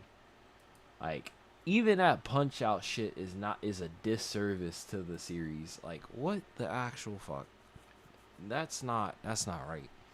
All right, I mean, they don't exist like a massive chain. It's like a massive chain. That's crazy. So if I become a big creator, you're gonna say I'm a little hat person, bro. That's crazy, man. What? That's crazy. It's like some anime gaming Illuminati. What the fuck? I wonder if those transformations replenish stamina. They should, I think. The cutscene is so long, and keep in mind, transformations are the same as soul swap, or kind of taking I thought he said slow soul slop. in the same spot, right? So to balance these out, that's why like when you soul swap, you go back to full health, and so transforming does the same, and they're both on a cooldown. And I think when you soul swap, you might get your stamina back. We'll see if I can become that. You can probably find everybody in the first Well, the cutscene's so long that you probably just recover 2 minutes in it. Do you not keep on attacking? No. In fact, he stops regenerating. Pervy, Sage, and Reno got offered to join the pack and they denied and instantly fell off with no real purpose. Okay, first off, Pervy Sage took a break and just never came back, and I don't even think his channel is there anymore. I think it is. We gonna see real quick, man. Like, oh well. Like, bro took a break and just never came back. And then I think he said he made another channel. Bro said he made another channel, but he wasn't going to tell anybody. Bro, like, do you know? He said, I decided to leave a letter for those true fans instead. But that's something. Oh, he said, I wanted to make a video talking about why I've been away, but that's something that I know only true fans care about. So I decided to leave a letter. I want to make things, and I'm not going to be able to make things that represent me just by making gaming videos. I'm pursuing a new world right now. Someday the two worlds our created can merge. This painting I did in my senior year of high school represents my message to you all. You have the world. Like, what the fuck? Like, like, just tell us like, what are you up to now? Yeah, like, this is what I mean, man. Like, what the fuck? I watched your videos, man. He's like, dang, it's been that long. Glad you're, this is so trippy, man. Welcome back. Looking forward to what you have to offer the world. It's like, bro, like, he didn't tell y'all what he doing, man. It is what it is. It is what it is. He wanted to live in a world. And then, of course, you know, he got the gang. All right, let's see what else we got. I'm surprised, bro. Remember Gob? Oh my God, Gob. He quit because numbers went low. Couldn't be me. He made another channel to run away from the juice box. Okay. I ain't gonna lie, Monokage these days have been doing his shit, man. I mean, look. You know, he got some bangers, man. He got some bangers here and there. So can't even say that he what's it called? I think he's enjoying this shit more. But like, I will say this. I think it's more apparent that a lot of anime gaming YouTubers don't quite understand that format shit. Like, for instance, right? I tried every JJK mod for GTA. That's like a really good title. That's like fire, right? Another video. I tested every Sukuna ability in VR. Like, okay, all right, that's like, okay, bet, right? Former trend jacking goes JJK. I added Sonic to Sparking Zero mod, fire. Okay, cool. But like, other shit, it's like, there's no definitive, like, all right, what's the format? What's the intentionality? A lot of them have the same intentionality, so that's why it's like very up in the air. Like, I added Ichigo to Sparking Zero. It's like, okay, all right, fine. But like, he been in Sparking Zero for a while now. So many retired anime gaming YouTubers coming back to LARP GTA, bro. They definitely are. Monokage.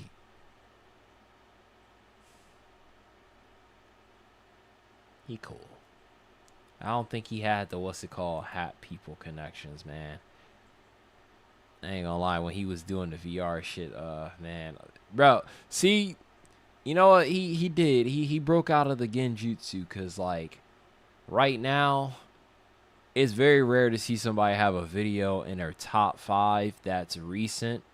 Cause like, what do you mean this video is from 11 months ago? Crazy work. And then this video is from a month ago. It's like, all right, like, definitely the VR shit go crazy, go boom boom pow. And time for the biggest one, man. I am Reno. Listen, man, look. This man sounds like Lamont going through puberty. His last thing was video posting. He just disappeared, and that's it. No post, nothing on social media. He even said, you know what, I'm not fucking leaving, and he left. Like, that's it. He was gone. Disappeared. And then his Twitch, nothing. But do you know how insane that is? Like, okay, you know what? Fine, right? Maybe the shit wasn't for you, but like, really? Really?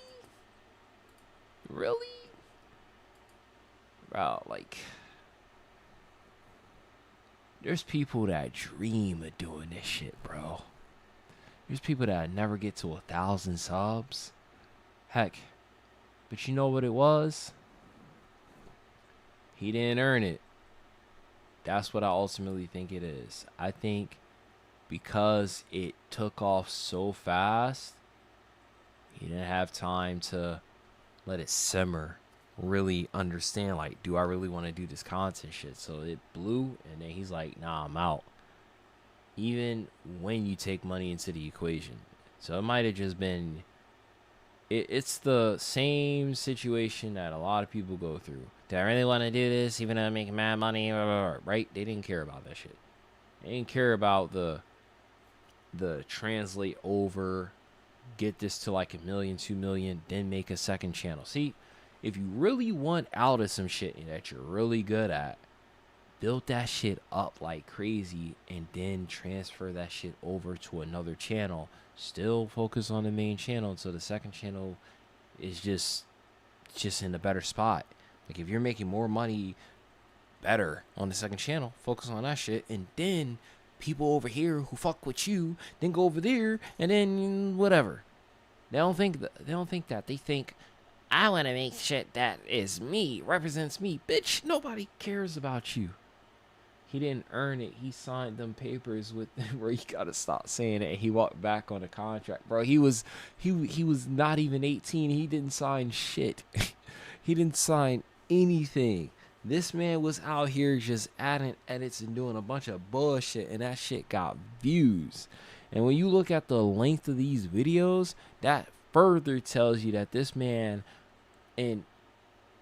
was out here making fucking short videos with the most editing. The reason why his videos, bro, he was the definition of brain rot. But the reason why I think this was like the decline of the anime gaming tuber is because it showed that, hey, look, you don't need structure. Like, okay, serious ass question, right? If you start watching YouTube and you're like, I want to become a YouTuber, right? And this was your inspiration. Like, what? Okay, all right. I can kind of see, but like, what's the intentionality of like some of these later videos? Like, what if Rock Lee had the Sharingan, right? That I know where that's from. So, like, okay, that makes sense. What if Kid Sasuke had the Rasengan? Okay. What if Kid Naruto had Sasuke's powers?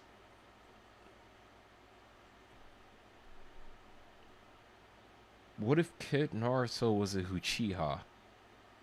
What if Kid Naruto was born a Uchiha? I don't know, man. Look, I'm no comment. No, look. I'll put it like this, man. Look. This was a person, I wouldn't say jealous, but I definitely didn't understand, like, why would someone waste so much potential? Like, do you know there's people out there that don't want to live the average life? Yes, there's a lot of people like that. For certain, he was making enough money off of this shit that he could have found somebody that could have imitated his editing style, and he could have expanded on how often he posted. But this is why I think it comes down to he probably was young, probably didn't understand the business mindset to it, and it probably became overwhelming. I think he burnt out. That's what it ultimately came down. He burnt out, wasn't sure this is what he wanted to do, and he gave it up, which is the dumbest thing ever. Now, his last videos from 2 years ago. Who knows? He can come back and say, haha, I give up. I mean, I'm back, but it's like, how many of those people are still going to be active? And is he going to want to make the same content when he could have just simply went about this differently? All right, let me finish this video and then, but I got to go to the bathroom real quick.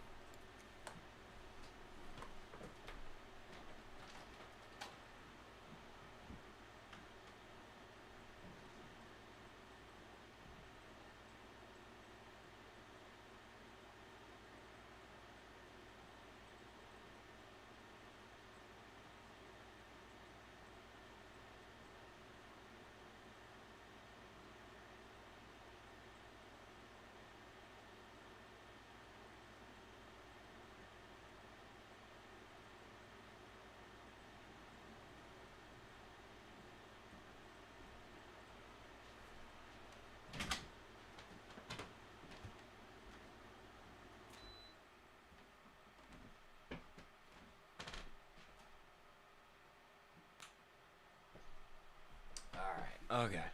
It's because most young dudes are inspired by people like Corey or Afro. Look.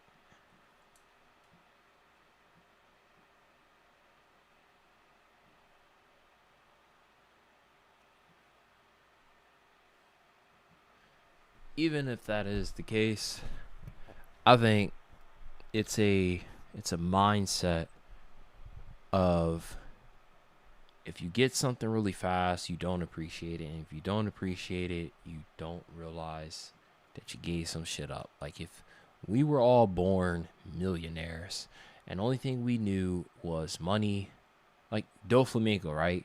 This man was born basically considered a god, right? Anyone does anything to him, bro, they kill him on the spot. Then his father took him from that and made him a peasant. And this man only remembered being a peasant, and he had an opposite effect. He wanted to get back to that clean, and he went mentally insane because he was taken out of something that he was grown into.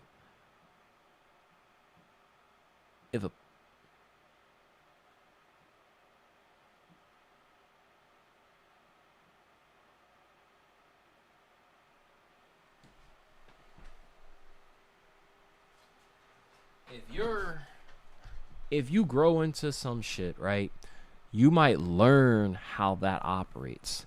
But basically what I'm saying is that, like, in a sense of this YouTube shit, if like you, I don't know, let's say you just had a family channel, you always were like a part of like a big YouTube shit, that's your brain, right?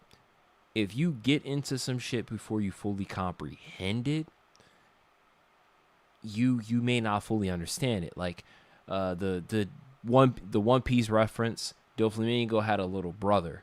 The little brother wasn't old enough to have the same ideologies as Doflamingo, despite also being a celestial dragon and benefiting from those the same things as Doflamingo. So he didn't have the same outlook on humanity because he was too young. So when their father took them away from that shit, and then he was raised a peasant, and even though he got treated differently by those people and they threatened his life, he didn't go crazy and say, I want to kill these people, I want to do all this stuff. No, he never thought that.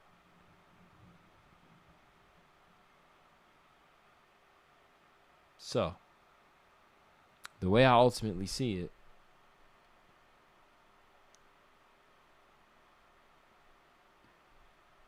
is that oh my god. Okay. All right, look. Basically, these YouTubers, if you blow up too fast, this is just what happens. They don't appreciate it, and they don't really see it as an important. It's kind of like, whatever. And then they're like, the idea is that if you blow up fast, you probably have this conceived idea that, oh, I could do it again. It's not that hard. I got to 100K in like a year. You get to 100K subs or even 1,000,000 subs in a year, bro. That's not sustainable growth. You're going to have an inflated ego. You're going to have a different mindset of how this shit goes. And then you don't even have enough time to build formats and stuff if you weren't doing YouTube in that manner. This is your first attempt and shit, bro. You're not even going to have the right mindset for it. And that's what ultimately happened with I Am Reno, with Pervy Sage, probably like mid-teenagers, and shit went off. And they're like, bro, it's just posting videos and shit. And it's like, bro, like, that's the definition. Wasn't doing YouTube for money. Oh shit, I got money. But at the same time, like you said, like, these people were inspired by like Afro Corey and all those people, and they definitely were making videos in that regard. But when it popped off, it's like the sustainability, both from a physical and mental, right? There's people who can physically do it, but like, do they mentally want to make anime gaming content for the rest of their life? And it's like, look, my mindset currently is that if you have a basis and you can make decent content in that basis, just stick with it, expand, and then when possible, go from there.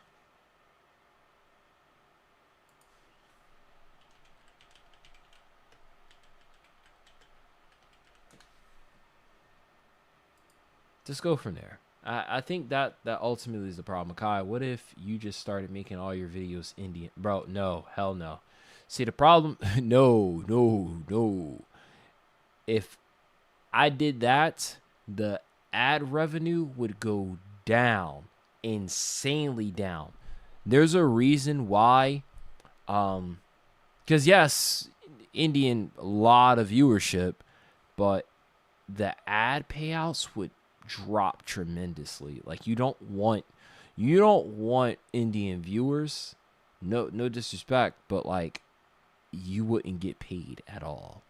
Like, imagine if you got 100K viewed video or 1,000,000 viewed video and like 90% of the viewership was from India. Yo, you might be lucky if you get like $1,000 from that. Oh shit, man. Spanish is different. So like, depending on the country, the currency, and like how powerful the ads are, you might get paid more or less. But hell no. Like, Bro, you said Indian. Like, oh hell no. Like, you know what's funny? Bro.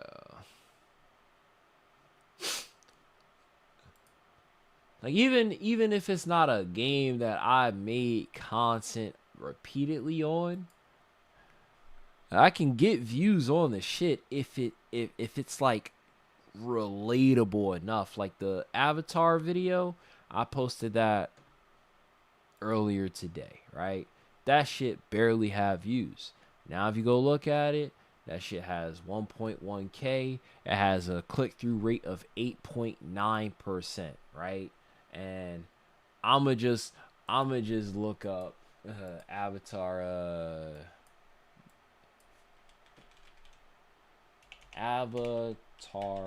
Legends delay, right?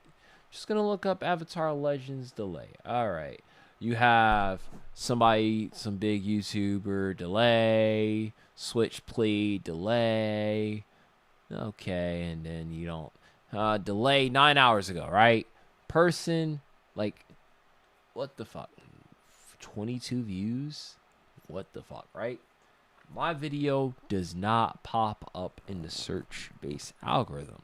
And the thing is that most people think, and this used to be the case, that, there it is. But most people would think the best way to get views is through the search-based algorithm. No. It's based off of suggested and recommended. If your videos pop up in browse feature, and or suggested, that's going to be better, because unfortunately, if your videos only get views through search space, depending on how often something's being searched, it could take a long time, or it may never get searched. New Avatar show look good. You think so, bro? I'm like, I wanted a guy Avatar. I didn't want a girl Avatar again, man. Like, look, Korra ruined it. I don't want a... Bro. Let me be mindful of how I go about this. I thought the next Avatar would have been another guy. Maybe more like a Zuko-esque type of character. But, like, it's a kid.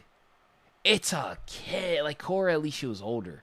Aang is like, alright, he was kind of like, but this is like kid. Like, what the fudge, man? Like, damn. You haven't watched Korra? I'm not going to comment, man. Look, no, I haven't actually. Should I watch it? Like, should I actually watch it, or should I just like not watch it? Okay, all right. Avatar Legends, the fighting game. But yeah, like I'll basically demonstrate here that it doesn't matter. You'll get a little too old when Korra start airing. Well, no, it's just that when Korra aired, I really didn't want to watch it. But also, I was occupied with like other stuff. So I didn't. Oh wow, Kashimaru click getting crazy views again. Oh shit, man. Wonder how he's holding up in this market of video. Oh well, shit, man. He hasn't posted in a while. Sheesh, man. Wow. But it is all you're seeing. Oh my god, Avatar Legends, the fighting game, has Mortal Kombat fans worried after disaster launch. Like what the fuck does that mean, right? Like, just say it got fucking delayed. Like, Avatar Legends, the fighting game, delayed on Xbox and Nintendo. Like, that's a little too wordy too. But like, Avatar Legends, the fighting game, owes that. Let me see if anybody's making crazy. What's it called? Do they have ranked for this game? Let's see. Let's see if anyone made like your standard shit, right? All right, so you got Globku 12 hours ago. Kyoshi's a monster in Avatar Legends, the fighting game. Cooking ranked. Sonic Fox, of course, Sonic Fox, whatever. All right, you're like, bro, who the fuck is using AI? Like, what the fuck? Like, stop. Now, my opinion is that I think the Avatar game is gonna have a small community, and it's eventually just gonna be one of those games that kind of like goes about, and then that's kind of it.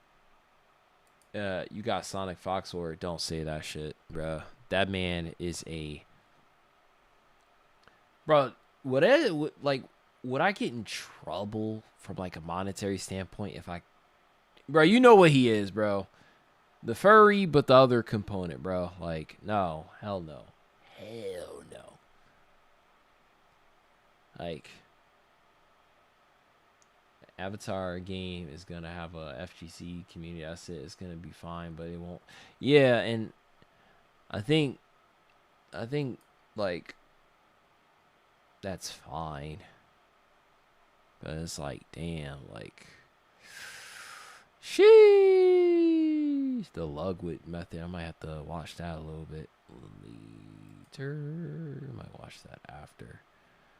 I still have energy, so I think when I hop off stream, I'm going to attempt to be a YouTuber for a bit, man. Bro, I'm so mad I didn't get chosen for that Bleach Mirror's High beta, but at the same time, it's like, I can't stand mobile games, and I hate how these people, like, make these fucking, their videos. Like, like Arenero, he's fine, but like I was looking at some, like I just searched it up and it's like, yo, y'all make these videos mobile, like mobile game like videos. It's so hard to watch. Ugh, fuck, disgusting. Before I forget, I need to download the Tokan thing, don't I? Because the last thing I need is tomorrow I'm like, yo, I need to play, and then I don't see that shit. So let me go ahead and find that shit. Marvel Tokan.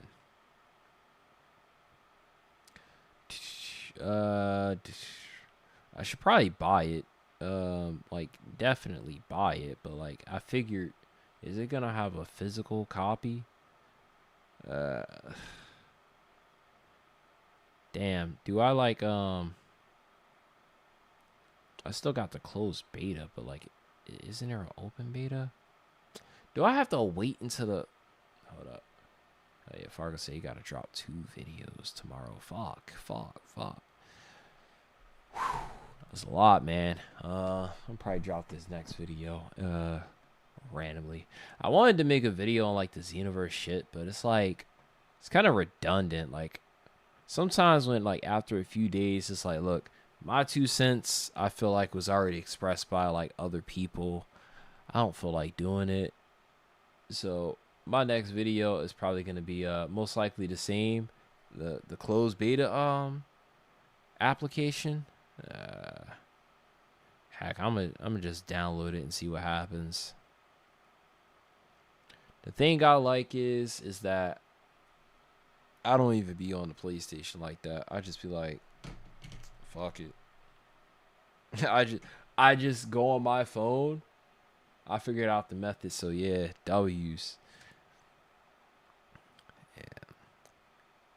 So I figured out I was about to repeat you.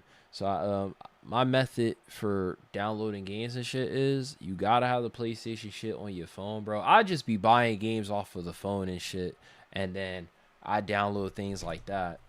It should just be the same closed beta with an update to make it open. Yeah, I mean it's also on Steam. I just remembered that.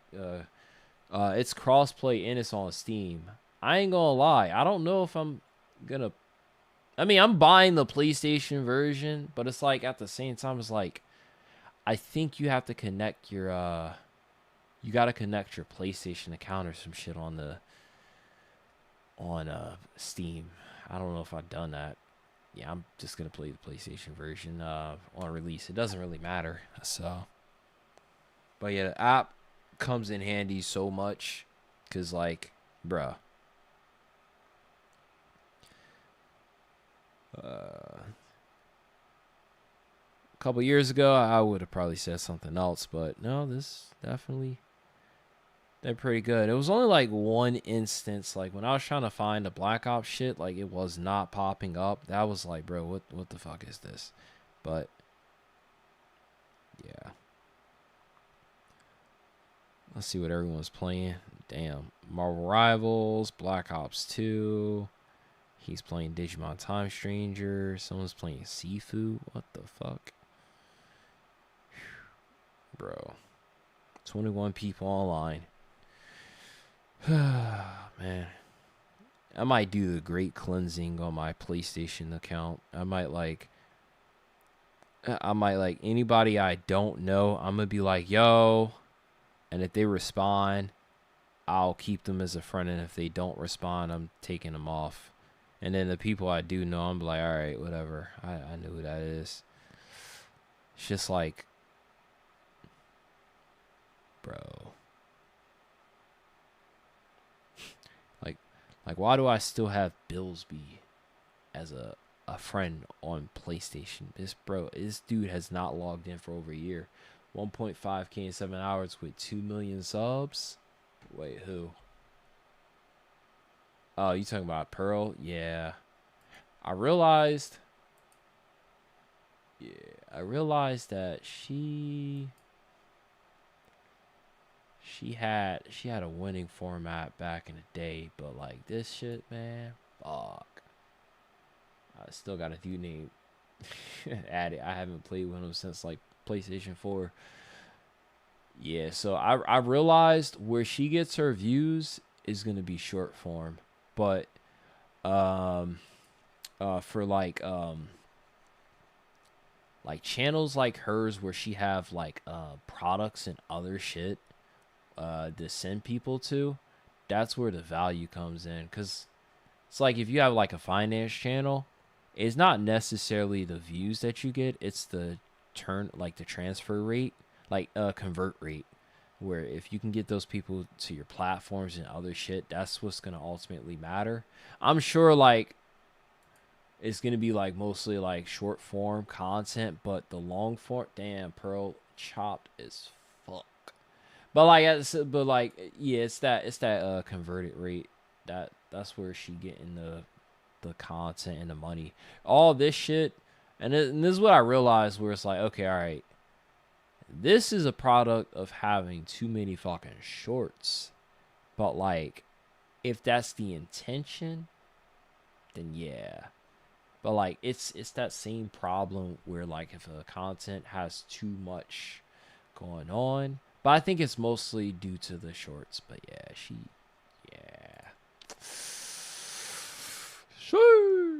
Haven't really watched Pearl these days. I'm not gonna lie to you. Like, it's like she doesn't get hyper political in a sense. Like, she kind of talks about some shits, but I feel like her specialty definitely was like the relationship thing. Wow, shit. The relationship shit back in the day when she had the different channel. When she used to do like the show shit. Who cares? LOL. We're like, okay, who cares? Nigga, never heard of this happening before. Wait, how come I can't heart this shit? I must be on my other account. Probably. That's funny. Who cares? It's crazy. But like, Neon confesses, bruh. I ain't gonna lie, man. It's like, look, some of this shit I be seeing, it's like, alright, look. Xenoverse 3 rage bait is real. What? I kind of don't want to click it. I ain't gonna lie. I don't want to. Typical gamer. Big cop. Bro, is she in the game yet? Like, is it time to hop back on Fortnite? I ain't gonna lie, that don't look like Ice Spice, man. It's not fat enough, because it's definitely fat, not thickness. But also because I don't know, man. Like, she looks too whitewashed. Definitely not fat enough, bro. Like, and you know, fat's not bad. Like, look.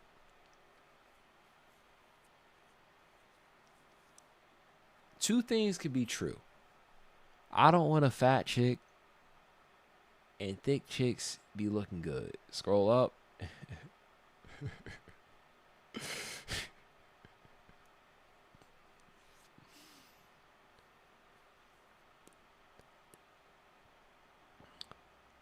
Let's see. You suck and I rule. Look. Oh yeah. That's the Vexian. I think I got that video. Plan on watching this later. I just don't know what he says. I also gotta let me see. This man Vexian talks way too fast. I can't, like, he's one of those people I can't even like watch the click on and see like what he might have been talking about. I gotta watch the actual video to know what he's saying. But that man Lugwit was giving out crazy advice at Streamer University, and I know for sure most of those people are not gonna understand or be able to take his advice.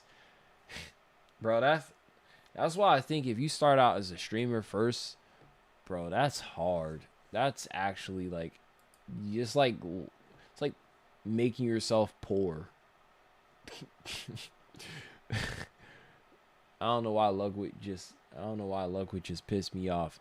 I watched a couple of his videos, like, I want to say, like, last year and stuff, and I thought, you know what, I don't got a problem with him or anything. And then I think, like, the whole mishap thing happened where he had that Mario Kart thing, and then the one dude was being weird, and I'm just like, bro, like, even though dude isn't wrong for doing that shit, bro, you hosted this shit.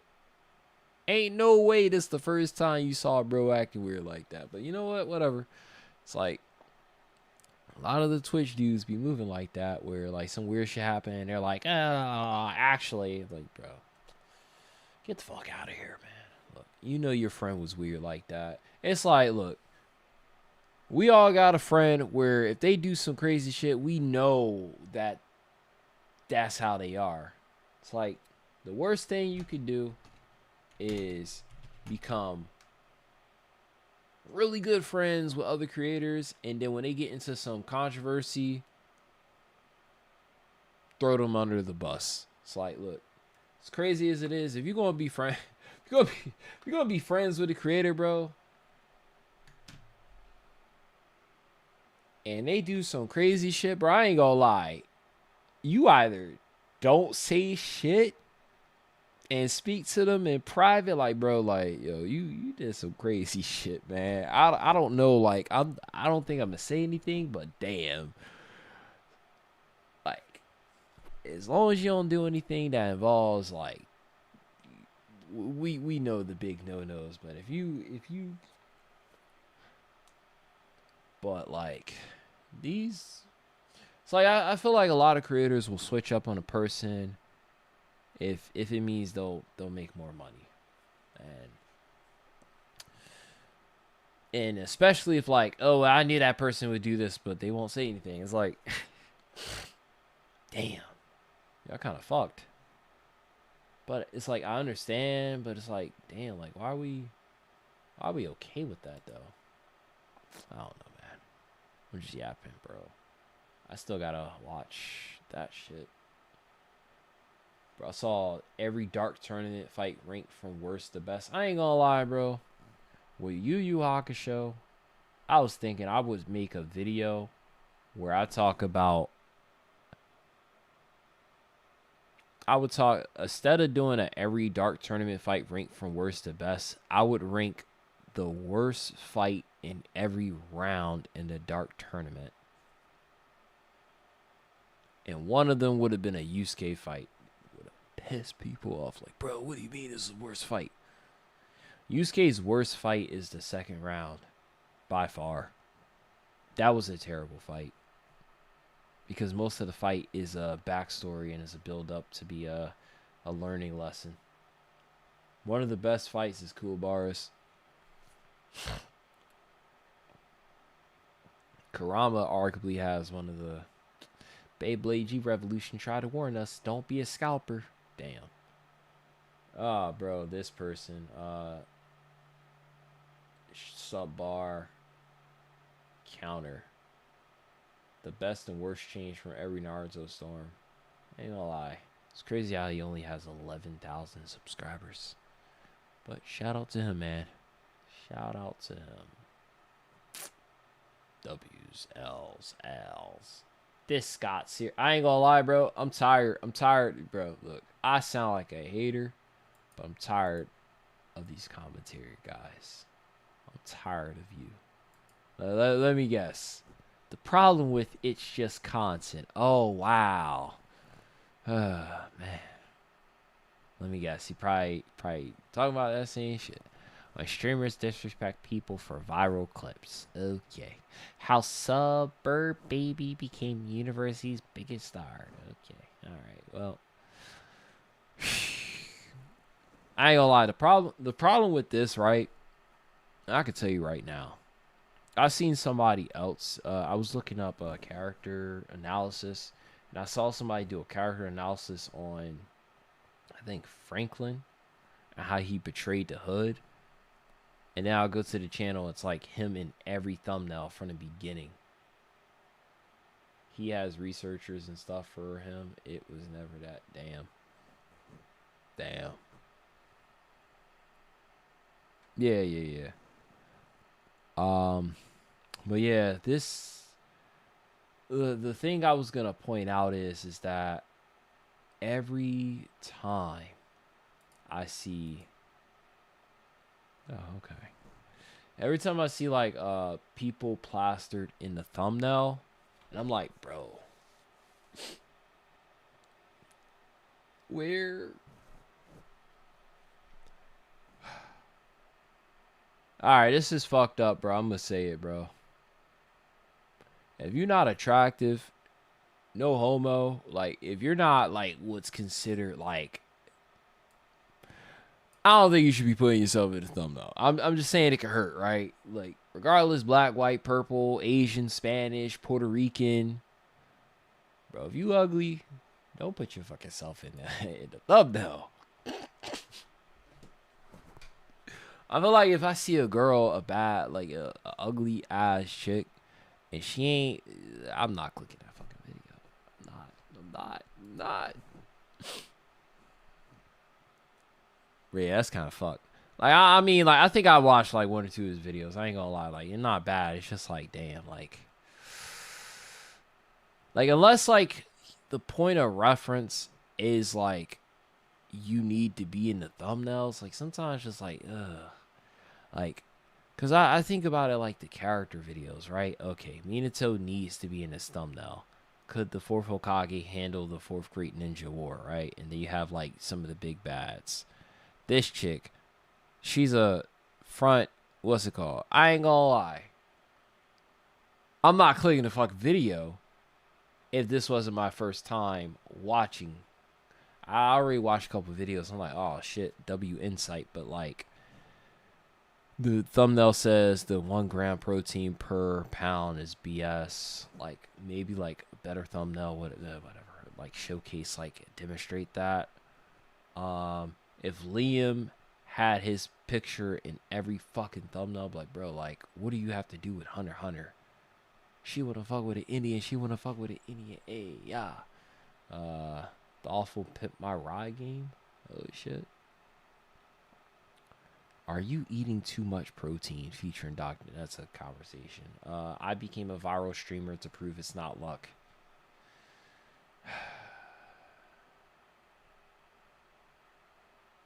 Grandma swears in the library for 5K subs. What the fuck? Okay. Bro, these like recommended shits is terrible. I don't.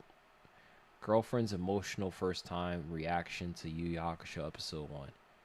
Bro, it's such a performative ass shit, bro. The first episode?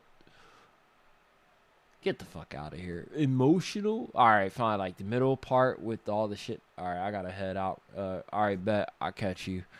I'm about to end this shit soon. Let me finish watching and see his final thoughts, and I'm gonna probably get on out of here. Alright. From what I've seen, we'll be able to customize But that would be broken. Like, think about what you're saying. If you use ki to boost chase, and then you recover ki while attacking, isn't extending combos just free, essentially? Like, there's no downside. all characters just being locked into like, oh, you're a male Saiyan, you fight like this. There's a lot of key there to recover and get in his face again. We all kind of have base combos based on who we are.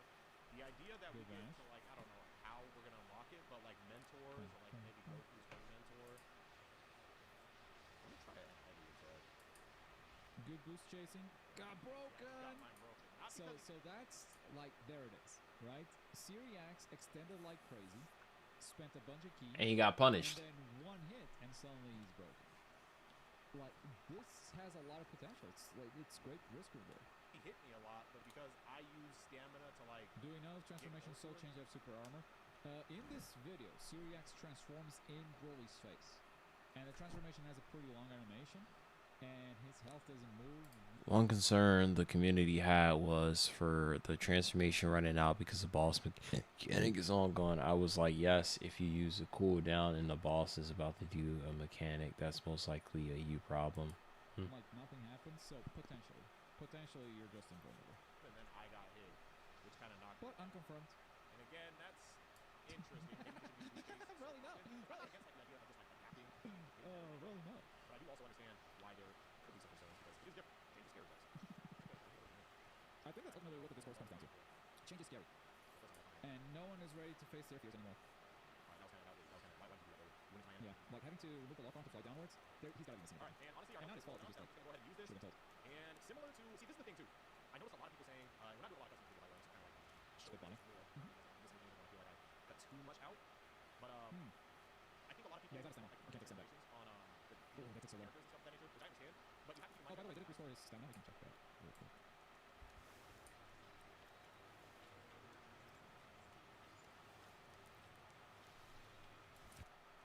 see, this is the thing too. Use this. So she was, yeah, see how we keep recovering during the cutscene? I'm just gonna go ahead and use this. So yeah, you just keep recovering, the cutscene's pretty long. Actually, it stopped. It straight up just gave the rest. Like, it stops here at 4 and just fills up instantly. And similar to, see, this is the So thing. yeah, just get it. I noticed a lot of people saying, we're not doing a lot of custom people, by the way, just kind of show you guys this. Somehow the control guy doesn't have all the buttons. Of course not. R1 is blocked, for instance. Too much That's out. not there. But I think a lot of people want like the permanent transformations on your characters and stuff of that nature, which I understand. But you have to keep in mind they're trying to balance this with the soul chain. So if the transformations are permanent, they're gonna be like, okay, well, do we make the soul chain permanent? Yeah, I mean, that's fair point. That is probably what's happening. At the same time, I don't think the consumer needs to care. Right? It's not the consumer's job to care about that. They It's the developers to take in consideration all that made stuff. the choice to have soul change. They created this problem for themselves, right? I don't think it's on the consumer to be, oh, okay, I understand they're struggling to balance these two. No, fuck that. That's not their job. It's kind of like a weird gray area. Now, the gray area is, do we like timers on transformations and soul change or not? Because the truth is, until we play the crap out of this game, We don't know. it's good or not. Now, it is bad for immersion. I get that. And That's the one thing it sucks about, because it's like if you have a mechanic that makes you transform into another character, it's like, well, is there a reason to play with the other character? But, you know, a quick counter, I guess, is like you have Kirby and Smash. Kirby can essentially play like a mock version of every other character and use their ability, but that doesn't suddenly mean everybody wants to play Kirby. So maybe if this was like, which it is, you get access to this character, maybe they should have like limited it a bit more, so it's like you get the benefit of this character but you don't get the full experience of the character. So you still have a reason to play your character in the actual character and not like a substitute. I said previously, PvP is not the main focus of Xenoverse, but that level of immersion is. So it is important. I think transformations on timers are bad for roleplay, which is one of the big draws of Xenoverse. So that is definitely a misstep on their side. A misstep that they maybe made for game. You better be on some. I am going to be on. So I'm going to be out by like 3:30, and then probably home by like 4. And then just be playing from there. I'm gonna try to just get my exercise shit out the way in the morning and midday, so that way I have no excuse. Will it be worth it or not? That is too soon. And I got this walking pad at home, so it's like easy. Trying to talk and like learn a new game is hard. This is a new game. I like transformation timers. I think timers help with immersion since it increases the importance of a transformation, but we will have to see. I think as soon as you make it, you make it an important gameplay mechanic, right? And from a gameplay perspective, it's gonna feel great to use it. Right? Maybe. I see what you mean. From a source material standpoint, it makes no sense, and so it makes fans angry. Because at the end of the day, this is a Dragon Ball game, and they want to be able to do the things that they are able to do in the show. And in the show, Goku walks around as a Super Saiyan when he leaves the time chamber, doing the Cell Saga. He's just chilling as Super Saiyan. Like, I put a timer on that. So make that timer 3 months. I don't know. What the fuck? Because it feels different. So like even though I can go on autopilot and just play Xenoverse 2, that is not the case with this game. I gotta walk back in. But isn't that a problem? Like, you don't want people to go autopilot necessarily. But we ain't Goku. We might be able to increase the timer, which I'm hoping for. Listen, you're not Goku, but you're going to be able to have all the Goku content. This is Xenoverse. If you're a Saiyan with the power to go Ultra Instinct, do you think you can only hold Super Saiyan for 40 seconds? I That's a bad argument, bro. It's been stated multiple times that certain transformations drain your stamina like SSB when he was switching from Super Saiyan God. But, oh, he's talking about manga. Yo, what is that GS squad member? You just make a wall? I don't know. Big dude. Yo, what is that GS squad? Oh, that's a cool skill. Look at that. That GS squad member? You just make a wall? I don't know. Right. Basically, there's a lot left for me to kind of like unravel. But now that I play this, I definitely have a much better understanding of the game, some directions that I would like the game to go in, and honestly, some things are still up for interpretation because I feel like I gotta scrap with another guy. People out there, I gotta have you on the other end suffer. You know what I mean? My benefit, your expense. That could be fun. What do you guys think about Xenoverse 3 so far? Let me know in the comment section down below, and maybe we can make enough noise to get things pushed in a direction or. Listen, I think honestly that is Bandai's move. Like their big move. I mean, first of all, I think Syriax turned the ship around on Xenoverse 3 hits, like single-handedly. Well, yeah, Afro also made a video, but I think Just like Afro was like disregarded by the community. Like he made a video, but like Syriax is a headpiece. Syriax's video really was a slap in the face to the haters. But I think the big PvP question is still lingering with this community, despite it not being the main draw of Xenoverse. Like literally, it's such a small percent of the people. But I think to kind of change the tone around social media and around creators and whatnot, Bandai's move is to have a PvP build. And will Bandai do that? The problem is that I can see what happens. They will go around to the other conventions and stuff. Like they're going to be at Gamescom. Are they going to change out the play experiences, or are they going to keep it the same until the game releases? And I don't know how good that will do or how bad that will do, but at least people would know, right? Because right now we're all talking about hypotheticals, and I'm sure they have plans for PvP. This is Dips, right? Come on, Dips knows how it works. So I don't know. We'll see, and hopefully I know they are listening, but what will they do about it? That remains a mystery. All right. So I mean, I think the Globku video. I don't know, Six. I don't know if he was glazing, but he definitely was pretty much saying, look, I think C-Reacts did a better job at presenting the information and demonstrating stuff, while other play sessions didn't quite do the same, and they didn't quite either give answers because the stuff that they were conclusive on, there's no answers. And then a lot of it is, we want Xenoverse 2 combat system, and we don't have it.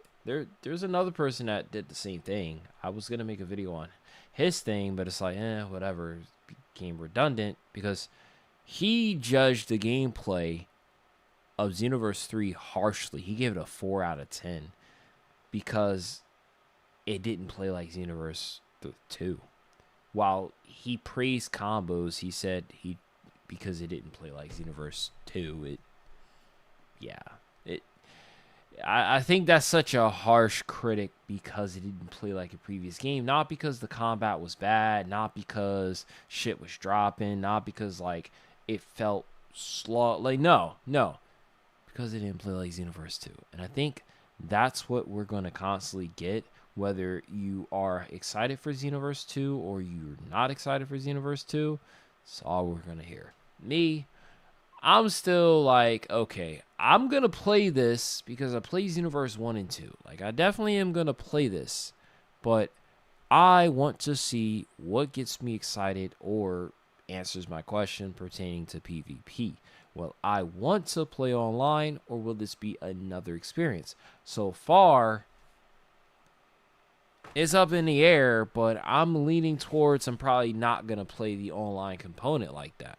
But yeah, I think I can end this stream off. I've been here for a couple hours. I honestly only wanted to stream to finish Dragon Ball Z Sagas so that I can go ahead and make that video for it. And then I was going to play Boost Fury, but shit, man. Look at the time. Probably in the coming days, probably next week, I'll have some videos out for DBZ Sagas, just outlining my overall thoughts, all that stuff. Probably what I'll do is break it up into maybe multiple videos and just kind of like break it down, like maybe like this area, this area, this area, maybe do Sand Saga, Frieza Saga, and like the Android Saga, 3 different videos. And then the 4th video would be like the retrospective review, kind of the full experience, breaking it down, the goods, the bads, all that shit. All right, but yeah, I'm out of this popsicle. What, yo?